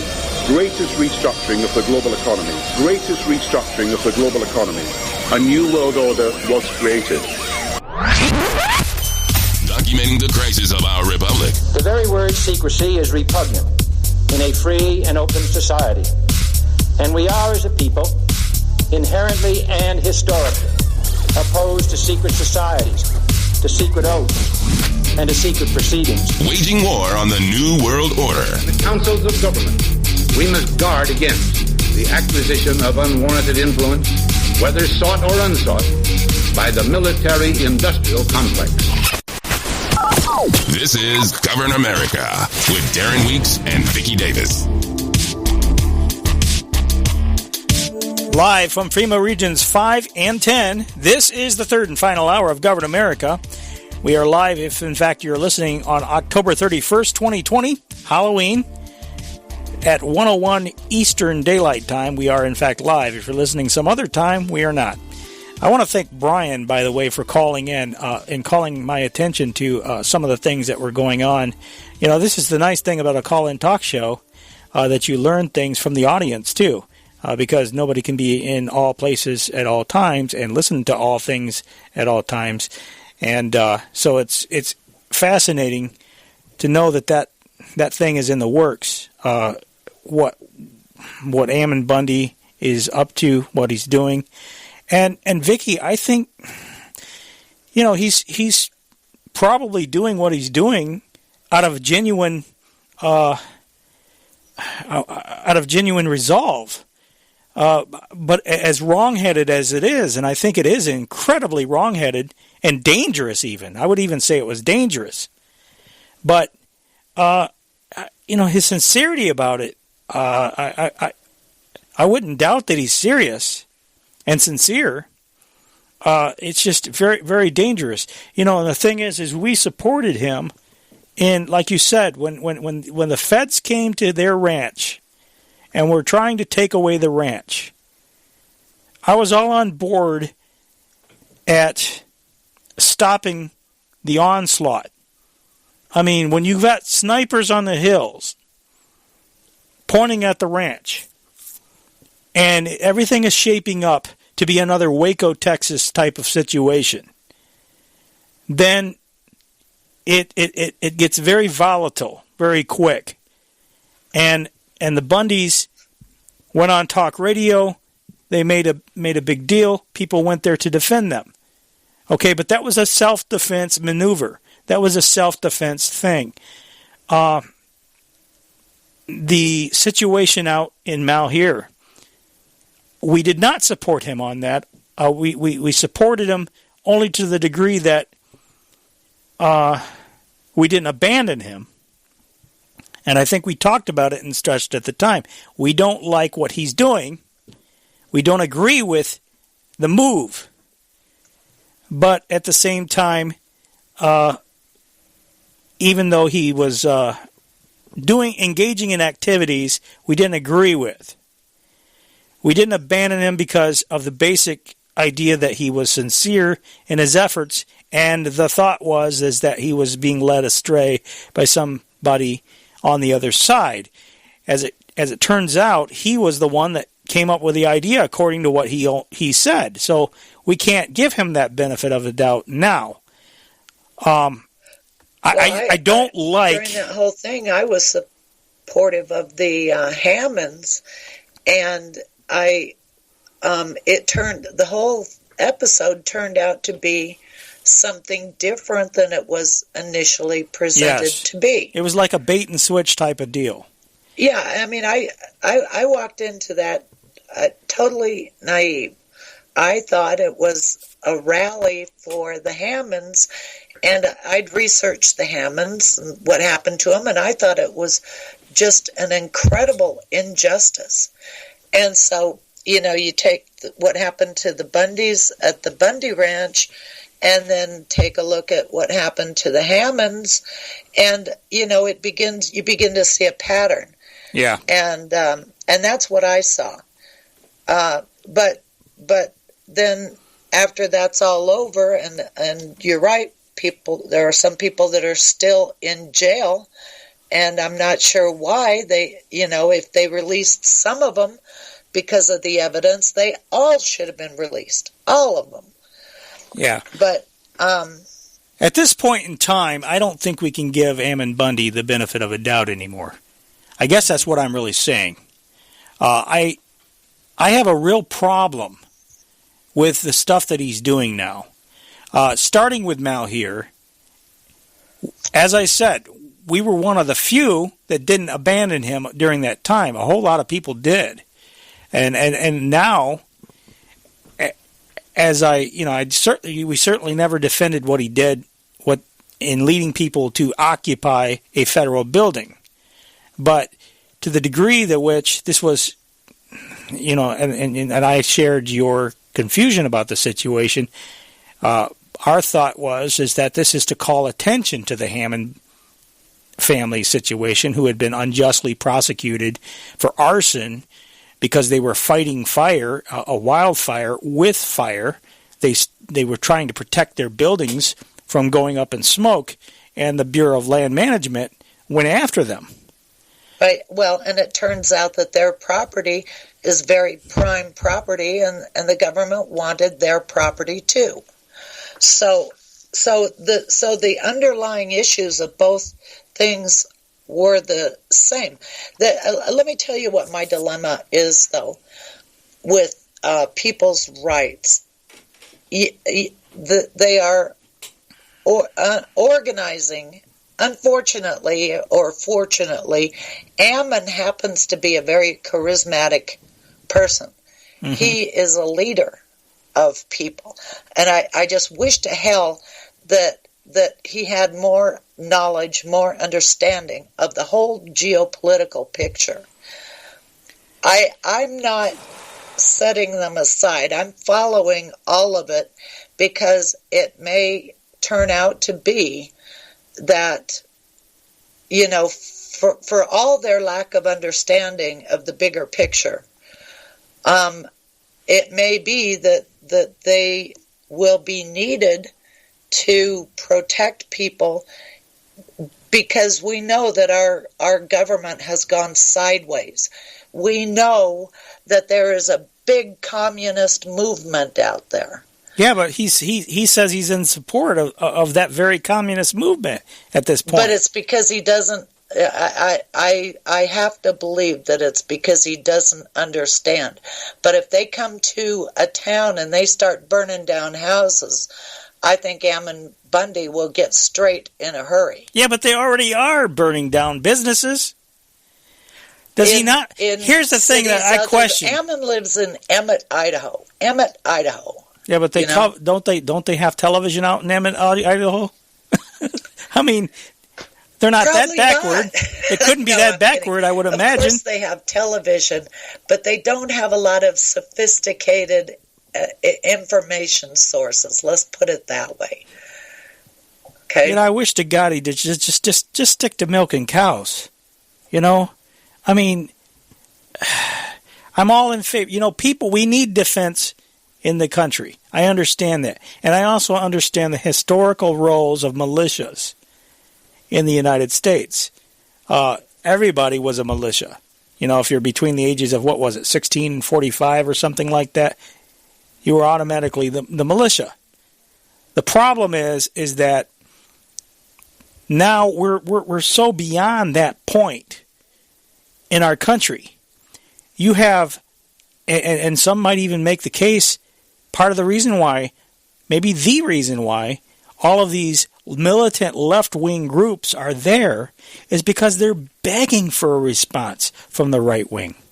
It's one of those deals where when things swing one way, for every action, there's a required and separate equal reaction. Uh-huh. It's the dialectic. It's the clashing of the two sides to bring about the synthesis that they want to bring up. If you understand the Hegelian dialectic, I mean, it's not hard to see this thing ramping up in that direction. That's my concern. What is the synthesis? What is the outcome? And are they all being manipulated to bring about that outcome? Well, they are. And my hope is that when it comes down to the wire, they'll choose the American side. And not the anarchist American side, but the American side. Because quite frankly, this movement, I don't know if it's the United Front of China, if it's their strategy, but I do know that there are these leftist groups all over this country. And they have all the support. They have all the money, all the support. All we have are a few ragtag militia guys. And I would bet that the majority of them are true patriotic Americans who don't understand the whole geopolitical situation going on any better than Ammon Bundy does. Well, I would guarantee that that's the case, with the exception of the massive number of FBI informants that have infiltrated their groups. Well, the FBI informants that have infiltrated, they're working for money, and they are working for this whole communist system that's going on. So we're kind of, we're kind of between a rock and a hard spot.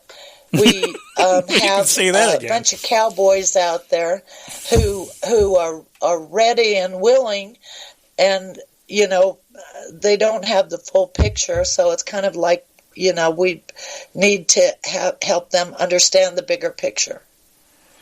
Yeah, well, I think. Hopefully they're listening. I don't know. I hope. I don't know. But, yeah, we want to keep the peace, and if that's even possible at this point. And I say that because it certainly is the case that the left has become militant. And I hate to couch things in a dialectical perspective, but they have certainly ramped up the militancy on the left. So now we're seeing this other. It's kind of a weird paradigm that we are in right now, and I'm not sure what to make of it, Vicky. But what is a little worrying is that you see the militancy on the right siding with the militancy on the left, at least in words. That's because our government has abandoned us. That's in the anarcho ideology, they're in agreement, and that is extremely worrying to me. Yeah, me too. Yeah. And I've said to some of them that if the Constitution goes, forget your rights. Forget your right to carry guns. Forget everything that you think is your right. If you break the nation state, if you break our nation state, throw your Constitution in the trash. Because it's no good. It's only good within the boundaries of the nation state. The problem is, and I think you'll concur with this, there are still people that think that the battle can be won with guns and ammunition, or that governments can be overthrown or taken over or whatever. The problem is, today the other side is using sophisticated technology in the digital world. That is the biggest problem, and how do you fight that? How do you fight databases? How do you fight computer code and automation? And it's technocracy. It's technocracy. Well, it's Scientocrisy with technology and systems. Mm-hmm. Because it's the scientists really who are designing the whole system, and the technology people are just raking in the cash. The technology consultants, they'll design any damn thing you want.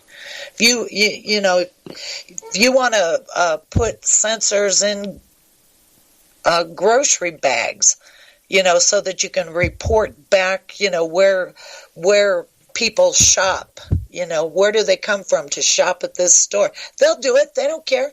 Just pay them the money. Mm-hmm. So that's the technology people.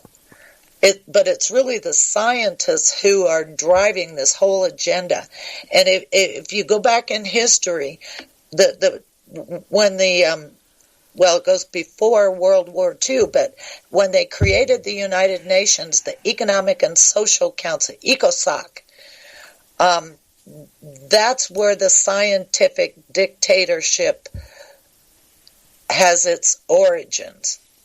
The global scientific dictatorship is in the ECOSOC side of the United Nations.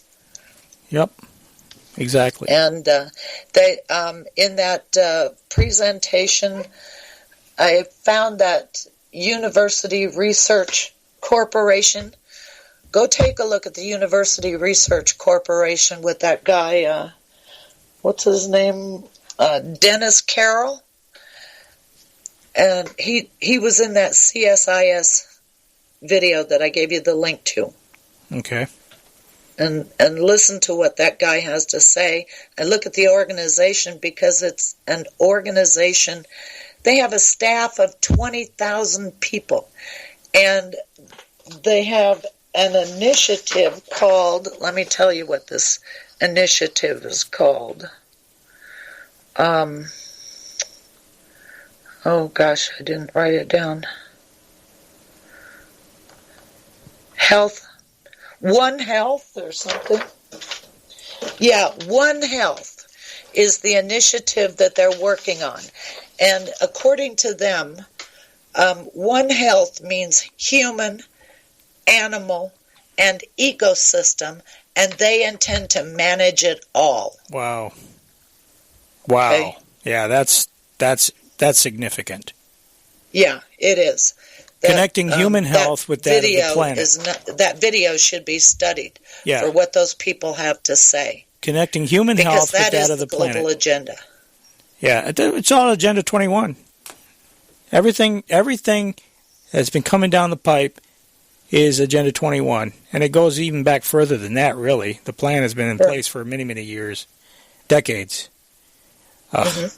Anyway. They plan to manage everything. Everything that is human, everything that is animal, the entire ecosystem in which we live. Yes. They even said in that video that they intend to manage the administrative systems. Those systems, the boring systems, the land use planning, the neighborhood planning, all of these things, so boring, that nobody really pays attention. That's what they intend to manage, and they intend to manage you and your family right along with it. There you go. That's exactly right. You want to get back to the Evan Greenberg audio? If you can stand it. We strayed a while from it, but I think it was a good deviation because a lot of things have come to light during this show. That's what I love about live radio. It kind of takes a life of its own sometimes. But anyway, Evan Greenberg, remember, he was from, the Peterson Institute, laying out his globalist wish list. And, of course, no globalist plan, Vicky, can be complete without migration. Improving labor and capabilities through immigration and skills enhancement. We need to improve productivity. We need to grow the economy faster. And we need to advance our capabilities more quickly in the areas of the economy that hold the greatest promise for the future. And so much of that is about skills and skills-based training and immigration, both together, insisting that everybody go to college and that college is the answer to an individual's own future and prosperity, I think is misguided. We should be encouraging, and at a national scale, not in small projects, skills-based training that meets the needs of so many jobs that are open today that we cannot fill, that are well-paying. Before the crisis, there were over 10 million jobs in this country that were open because we could not find the right skills. We already have... Okay, first of all, I got to stop it right there. Were the jobs open because we couldn't find the right skills, or were the jobs open because they didn't pay enough to fill them? Or they didn't want to fill them because they want the migration. See, they've been saying that for 20 years. There's skills shortage. And every time they say that, they want more visas to bring in more foreigners to do the jobs that the American people should have. Well, they're just here, Vicky, to do the jobs Americans... paradigm of, quote, education. It's not education, it is skills training. So they'll be teaching skills to kindergartners. Clinton's Labor Secretary Robert Reich claimed, they're just here to do the jobs Americans won't do. Yeah, right. But Americans will do any jobs. Americans have done the jobs. Why wouldn't Americans do the jobs? Because the jobs don't pay enough for Americans to be able to do them. That's why they're trying to bring foreigners here, is to do those jobs. Because they're trying to compete with slave labor and communist That's China. Exactly right. It's all understandable, given that you understand the whole economics of it and what they're trying to do with a build-out of a technocratic system all over the world so that they can control the whole damn world through their computer systems.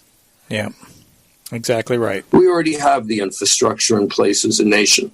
It's the community college system, and we should be encouraging greater technology, greater skills-based training around those technologies, and that meet the needs of businesses that are in the areas of those community colleges. At the same time, that will... 1 second. Stop for 1 second. Do you know what you learn in community college? You learn how to use Word. You learn how to use PowerPoint. You might learn how to use Access, the Microsoft database. That's what you learn in community college. So, and you don't even need community college to learn those products. You just need to sit with somebody that knows how to use them for probably about half an hour. It's just, this is just ridiculous. Part and parcel of the same globalist argument that we need retraining. Isn't that what they've been saying all along? For 30 years, yes, workforce development. It's called workforce development. And the idea that you've got to train everybody in the world to use a damn computer because they're going to have a global technocratic system. We're going to have an army of coders.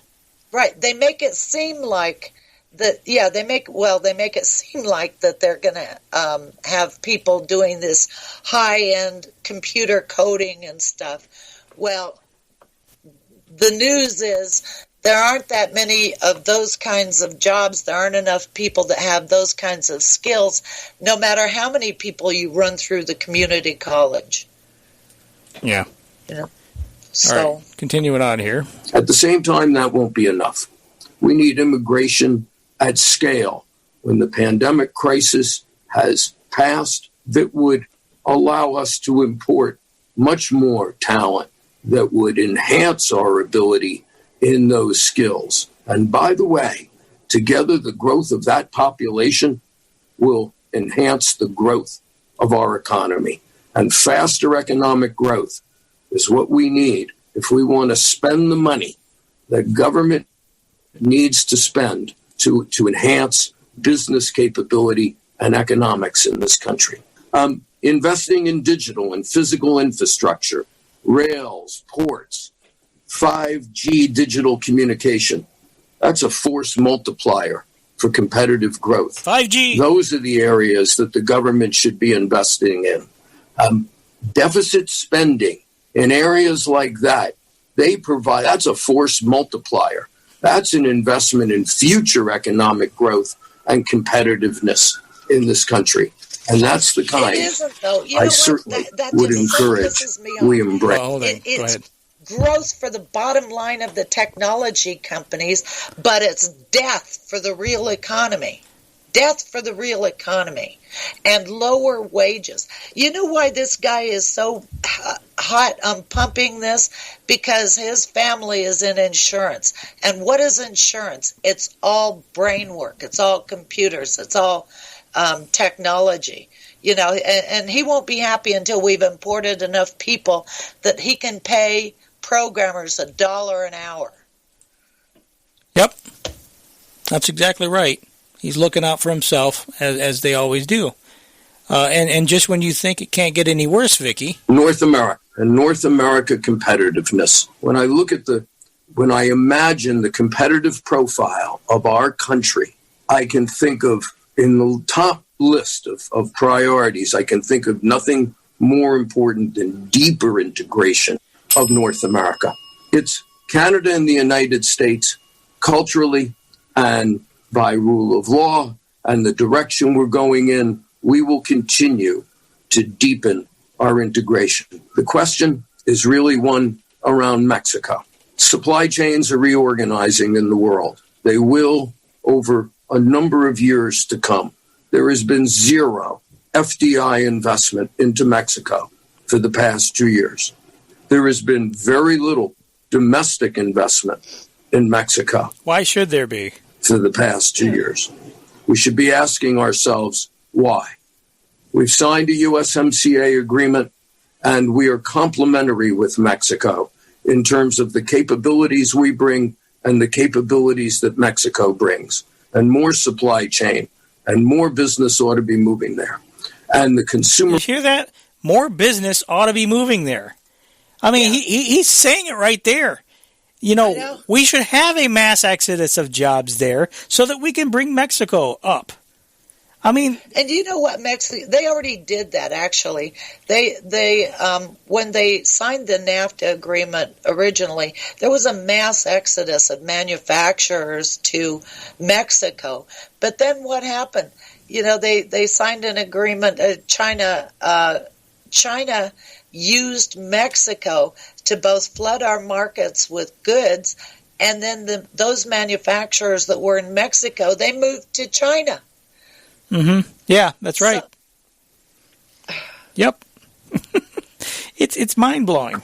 And the consumer it's market, like, you know, they're saying, I'm sawing through my wrist here, but I haven't quite gotten to the other side, so let me saw more.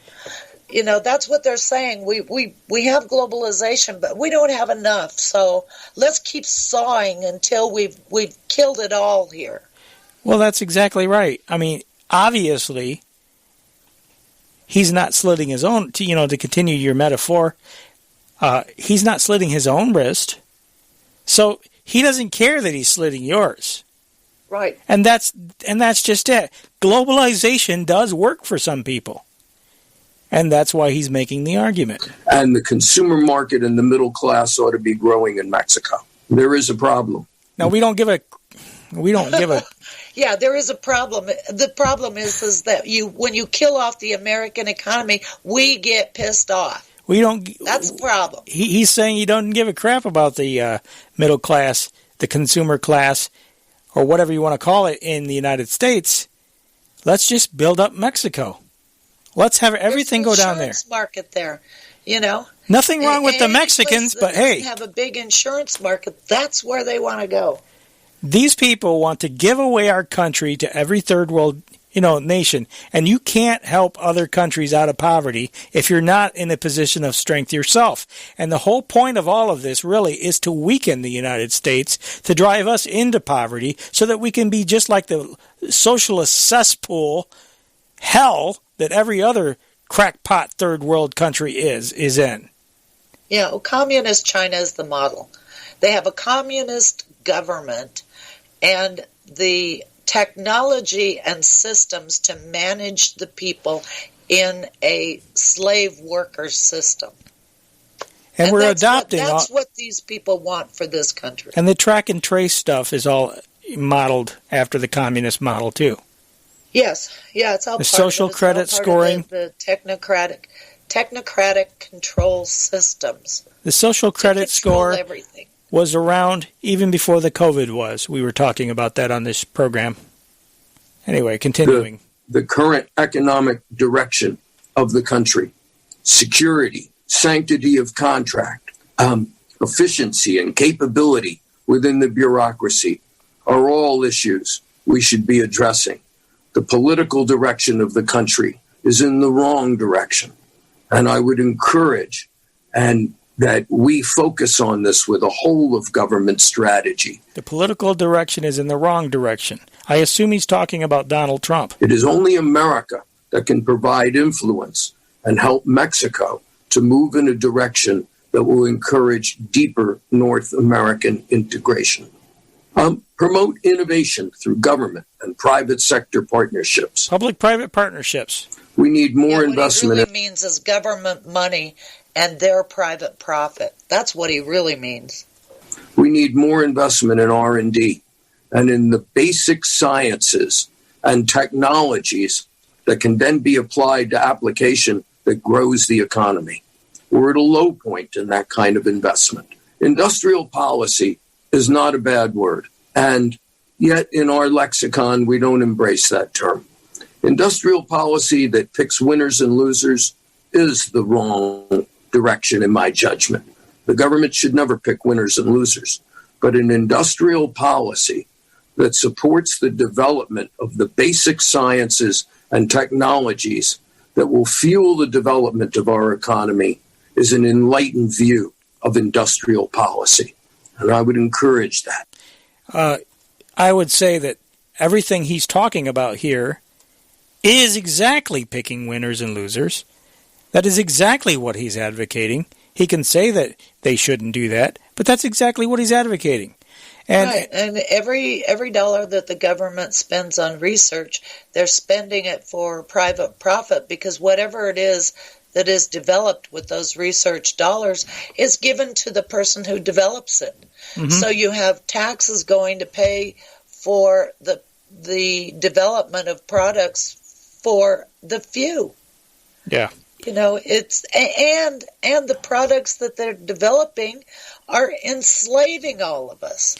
And it's just, you know, I picture that guy. There was a cartoon one time that had voices with insects, you know, and there was a spider in this one. I can't even remember the name of the cartoon, but that's who I picture. You know, that guy is like a spider, and he's as he's talking, you know, he's saying, "Come on, flies! Come on, flies! Come closer." Yeah. So, just to make sure that there is no stone he leaves unturned, he's got to talk about climate change. Finally, encouraging business to decarbonize and to mitigate climate change. Climate change is an existential threat globally. And on the other hand, it is a great economic opportunity for our country. There we go. We must increase. So it's not so much that it's an existential threat. It's an economic opportunity. That's the real. It always has been. It always has been. Right. Global warming has been about the development of technology to enslave the world. They use the weather because you can't prove it one way or another. And so they say climate change, you know, the ocean levels rising. It's all crap. Yeah. It was all about a focus, an industrial policy on the development of technology to enslave the entire world. Shouldn't we be under 10 feet of water by now? It seems like as many decades as they've been predicting the doom and gloom, it should have been a fait accompli now. If you've been keeping score, yeah. Yeah. Well, they're counting on that. Should have either frozen by now or burned up. I think a lot of people have awakened, Vicky, because a lot of the people now that are seeing their children being told that the end of the world is coming because of global warming or climate change or global cooling or whatever it might have, the argument might have been at the time, they're seeing their children now being told the same thing, and they were told that in school. So as adults, they're starting to scratch their head and say, wait a minute, they were telling me that then, and it didn't happen. Now they're telling my kids that now. So why would I think it's going to happen when it hasn't happened, and here we are? Yeah. It's a scam. Yeah, you'd think people would figure out that it's a manipulation and that you can't trust a damn word that comes out of anywhere near New York City, Washington, D.C., or San Francisco. Yeah. Or anywhere in California, actually. We must increase the cost of carbon and the usage of carbon. Increase the cost of carbon, listeners. Tax, carbon cap and trade, those should all be on the table, and things that we consider. And then the encouragement of a movement towards more natural gas while we move towards greener technologies in the future is a practical way to move. Energy, utilities, and transportation, and investing in more efficient transmission capabilities. We should have a very focused agenda around that in a practical, not an ideological way, that balances economic needs and costs and what's practically achievable, while at the same time we encourage more aspirational green movement in the future. Okay, I just got to do this. Evan Greenberg. What you just said is one of the most insanely idiotic things I have ever heard. At no point in your rambling, incoherent response were you even close to anything that could be considered a rational thought. Everyone in this room is now dumber for having listened to it, and may God have mercy on your soul. There you go. That's wonderful. That's great. Just had to insert it there. Total globalist. But that's exactly what their globalist wet dream is. All of those things he outlined, that's what they've been pushing for. Yeah. And it's going to accelerate tremendously. I'm sorry to say, I hate to bring it back to the election, but if Joe Biden and Kamala Harris get in there, it's going to be a fast road to hell instead of the slow boil. Yeah. Either way, we're headed in that direction. Renewable energy, and they keep talking about more research on renewable energy. They have been researching and trying to improve renewable energy since the 1970s, and I remember it personally. Okay, so I didn't read it in a book. I remember it, and they have never been able to do it. Okay, they can't run a whole city on windmills. The idea is just absurd. It's just... Well, the problem is that these things, and I'm going to dissect this in a future show, these wind turbines have a lot of problems, a lot more than we hear about. A lot of them catch on fire. A lot of them, that more than you would imagine, end up failing in other ways. There's a lot of problems with wind turbines. And I want to explore that later on in future shows. But, on the subject of big tech and technocracy, the Senate Commerce Committee held a hearing with the big tech CEOs this week. There was Sundar Pichai of Google, Jack Dorsey of Twitter, Mark Zuckerberg of Facebook. All of them were joining in the conversation by Zoom. It was kind of ironic, though, that Zuck couldn't connect. It's kind of funny that...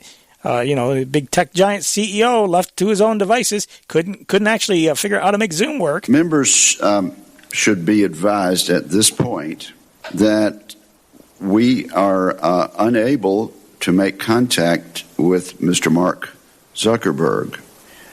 We are told by Facebook staff that he is alone and attempting to connect with this hearing, and that they are requesting a 5-minute recess at this point to see if that connection can be made. I think this is a most interesting development, but we're going to accommodate the request of the Facebook employees. So the big tech genius left by himself can't figure it out, evidently. Now that's funny. That's funny.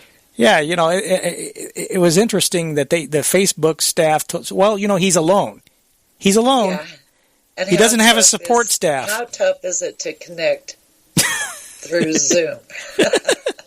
So anyway, later on he did connect, and we got to hear his vision, his speech about how free speech should be balanced against the great... Do we hear a theme going on in the show?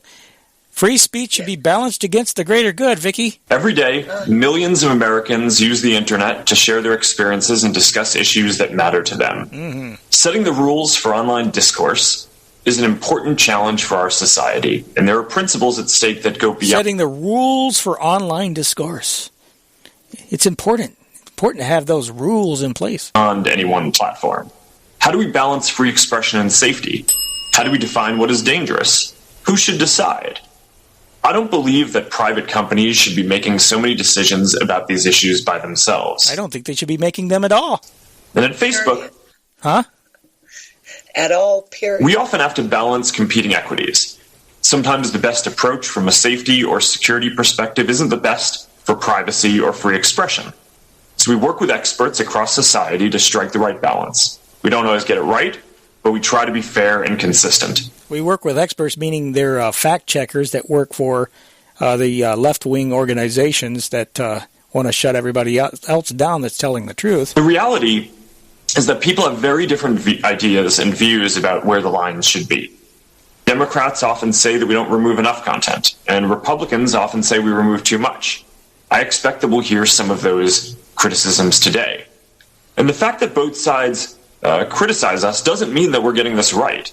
But it does mean that there are real disagreements about where the limits of online speech should be. I believe strongly in free expression, but I do think that, like all equities, it is balanced against other equities like safety and privacy. And even the people who believe in the strongest possible interpretation of the First Amendment still believe that there should be some limits on speech when it could cause imminent risk of physical harm. The kind of famous example that's used is that you can't shout fire in a crowded theater. So I think that getting those equities and the balance right is the challenge that we face. Okay, so I edited his opening statement with something that he said later on in the hearing. But yes, limitations of free speech. That's exactly what they're talking about. They want to be able to dictate everything that you do online. And what's amazing to me, Vicky, is that how many places I've seen, freedom-minded people actually say, they've taken the more libertarian type of deal where it shouldn't be the government's role to tell private companies what they can and can't say. The problem is this isn't a private company. When you get to this point where you're that big, and by the way, they are a publicly traded company, and many of these companies, I think perhaps all of them, we know Facebook and Google, that certainly is the case, where they have contracts with the government. So in a sense, they are an extension of the government. But my question is, how long will it be before the phone companies, the telephone companies, are telling us what we can and can't say on the phone? How long will it be before they have algorithms? Companies are spin us. They're prime examples of what I said, where the government paid for the research and development, probably paid for the development of the product, and then they privatized the profit. I just was reading the other day about Verizon. Somebody was saying that they were doing a blanket text message type of thing across, you know how they do these, used to be mailing lists. Now they're doing mass texting. What I was reading just recently is there was a conservative group who was doing these mass text messages, and Verizon was blocking them, evidently, because it was only Verizon customers that weren't receiving them. And the question is, of course, is there somebody at Verizon that has decided to take it upon themselves to make sure that these are blocked? Is there some algorithm in place? Because that's what Ammon Bundy's group does, is that they send text messages. I wonder if it was their group. No, I don't know. I'd have to look up the story again. I certainly didn't see any connection to Ammon Bundy, but the point is that this to me is a slippery slope. This to me is, if they're going to start blocking text messages, then how long is it going to be before there's going to be some algorithm that decides what you say on the phone is not going to be allowed, and your call will just be disconnected? Maybe there'll be certain numbers that you can't call. I don't know. Because if they can make the case that Facebook, Twitter, Google can block things based upon ideals, based upon speech being dangerous, then how long is it going to be before the phone company says you can't talk anymore? I don't think that's a reach. The precedent is being set. I think you're right. And people that defend these companies on the basis that they're private companies, I think that's, I don't think we can make that argument, because you can make the same argument with the phone company. How are they not private companies? Even though most of them are, if not all of them, are publicly traded too. So something needs to be done to preserve free speech. Anyway, in the interest of time, I'll move on. This is Sundar Pichai of Google. He's telling us what they've been doing. The internet has been one of the world's most important equalizers. Information can be shared and knowledge can flow from anyone to anywhere. The same low barriers to entry also make it possible for bad actors to cause harm. Google is deeply conscious of both the opportunities and risks the internet creates. We feel a deep responsibility to keep the people who use our products safe and secure. When it comes to privacy, we are committed to keeping your information safe, treating it responsibly, and putting you in control. We continue to make privacy improvements, like the changes I announced earlier this year to keep less data by default, and support the creation of comprehensive federal privacy laws. We are equally committed to protecting the quality and integrity of information on our platforms and supporting our democracy in a non-partisan way. We've also taken many steps to raise up high-quality journalism, from sending 24 billion visits to news websites globally every month. High-quality journalism, and they'll decide, of course, what's high quality and what isn't. The three witnesses we have... Whoops. Sorry about that. To our recent $1 billion investment in partnerships with news publishers. Since our founding, we've been deeply committed to the freedom of expression. We also feel a responsibility to protect people who use our products from harmful content and to be transparent about how we do that. That's why we set and publicly disclose clear guidelines for our products and platforms, which we enforce impartially. We recognize that people come to our services with a broad spectrum of perspectives, and we are dedicated to building products that are helpful to users of all backgrounds and viewpoints. Let me be clear, we approach our work without political bias, full stop. Bull crap. To do otherwise would be contrary to both our business interests and our mission, which compels us to make information accessible to every type of person, no matter where they live or what they believe. And if you believe that, I got some property to sell you real cheap. Anyway, there's I more. bet he came here on a visa. I don't know. And just didn't go home. I don't know what his background is, but I know he's Indian. Yeah, Senator Roger Wicker drilled down on Jack Dorsey, who, by the way, was looking very Taliban-ish. I don't know what's going on. I thought he looked kind of wizardish. He's got the Taliban beard going. I don't know what's going on with that. Mr. Dorsey, your platform allows foreign dictators to post propaganda, typically without restriction, yet you routinely restrict the president of the United States. In March, a spokesman for the Chinese Communist Party falsely accused the U.S. military of causing the coronavirus epidemic. He tweeted, quote, "It might be the U.S. Army who brought the epidemic to Wuhan."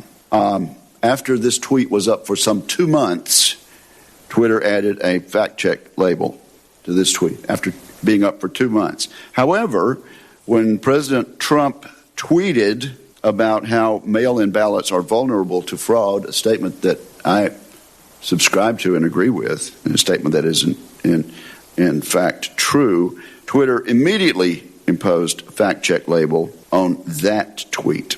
Mr. Dorsey, how does a claim by Chinese communists that the U.S. military is to blame for COVID remain up for 2 months without a fact check, and the president's tweet about security of mail-in ballots get labeled instantly? Well, first and foremost, we, as you mentioned, we did label that tweet. As we think about enforcement, we consider severity of potential offline harm, and we act as quickly as we can. We have taken action against tweets from world leaders all around the world, including the president, and we did take action on that tweet because we saw it. We saw the confusion it might encourage, and we labeled it accordingly. And the goal with our labeling... You're speaking of the president's tweet. Yes. Okay. The goal of our labeling is to provide more context, to connect the dots so that people can have more information so they can make decisions for themselves. We've created these policies recently. We are enforcing them. There are certainly things that we can do much faster, but generally we believe that the policy was enforced in a timely manner and in the right regard. And yet you seem to have no objection to a tweet by the Chinese Communist Party saying the U.S. Army brought the epidemic to Wuhan. Well, we did, and we labeled that tweet, providing more information. 2 months to do so, is that correct? I'm not sure of the exact time frame, but we can get back to you on that. See, the problem I have with all of this is no tweet should be being labeled. You know, if they're going to start editorializing, that makes them a publisher, and they should lose their Section 230 protection. Once they become a publisher, publishers are not protected under Section 230. They should not get any protection. That's the issue. The issue isn't let's revoke Section 230, because that would revoke basically free speech on the internet. But what needs to happen is these tech companies need to be forced to quit playing in both worlds. You know, they're having it both ways, where they can have their editorial policy while at the same time hiding behind Section 230 protection. That's the issue. Senator Ted Cruz hammered Dorsey on the censorship of the Joe and Hunter Biden corruption story. They literally had shut down a New York Post story. We covered that, I think, in previous weeks. But this thing continues to go. And this week, Twitter has been basically, they locked out the New York Post out of their Twitter account. The three witnesses we have before this committee today collectively pose, I believe, the single greatest threat to free speech in America and the greatest threat we have to free and fair elections. But today, I want to focus my questioning on Mr. Dorsey and on Twitter. Because of the three players before us, I think Twitter's conduct has by far been the most egregious. Mr. Dorsey, does Twitter have the ability to influence elections? No. So you're testifying to this committee right now that Twitter, when it silences people, when it censors people, when it blocks political speech, that has no impact on elections? People have choice of other communication channels with which... Not if they don't hear information. If you don't think you have the power to influence elections, why do you block anything? Well, we have policies that are focused on making sure that more voices on the platform are possible. We see a lot of abuse and harassment, which ends up silencing people and having them leave from the platform. All right, Mr. Dorsey, I find your opening questions, your opening answers absurd on their face. But let's talk about the last 2 weeks in particular. As you know, I have long been concerned about Twitter's pattern of censoring and silencing individual Americans with whom Twitter disagrees. But 2 weeks ago, Twitter, and to a lesser extent Facebook, crossed a threshold that is fundamental in our country.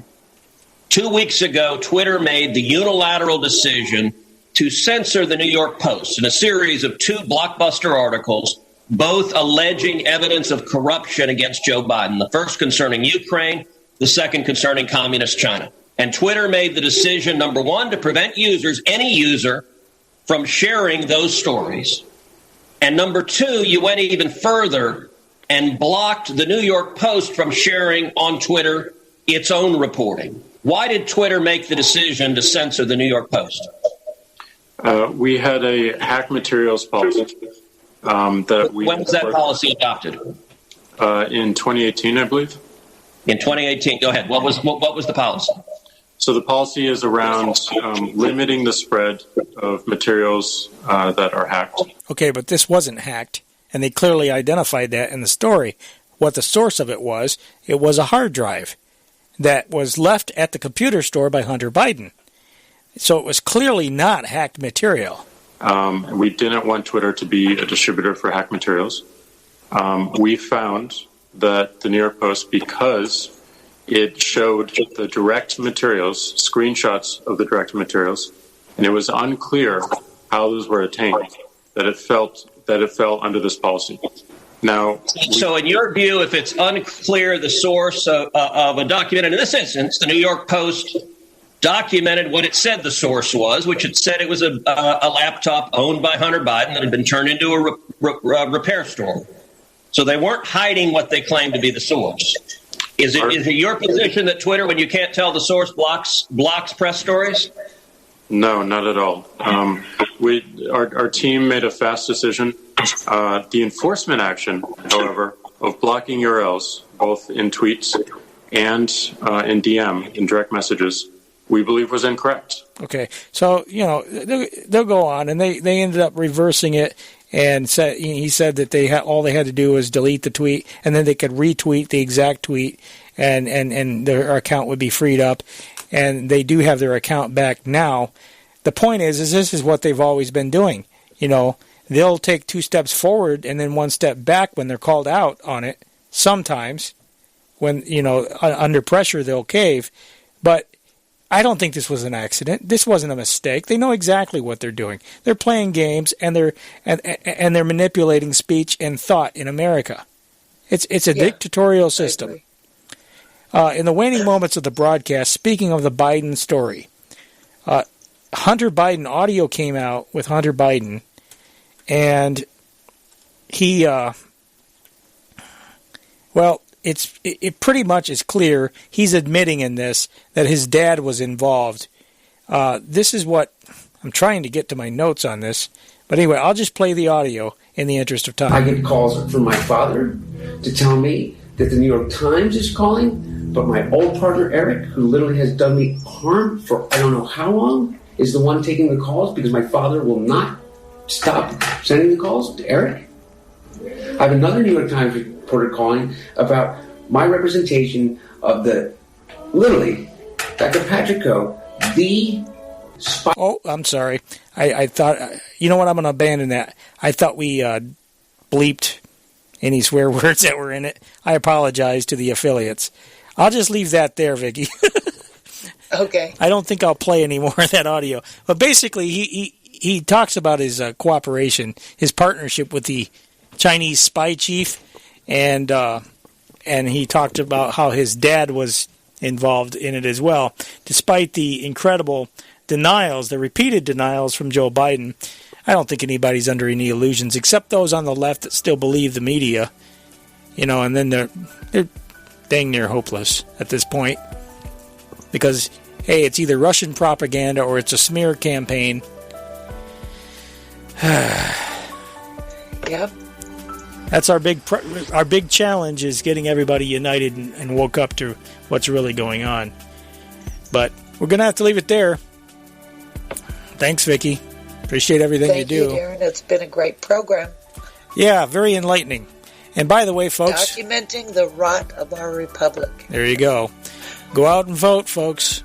Yes, you're not going to save the country by voting, but you might slow the slide down a little bit. No, there are no national heroes. You are your own hero. And we need people working all year long. And we got to do the best we can to keep the peace for as long as we can. God bless you, folks, and we'll talk to you soon. Bye-bye.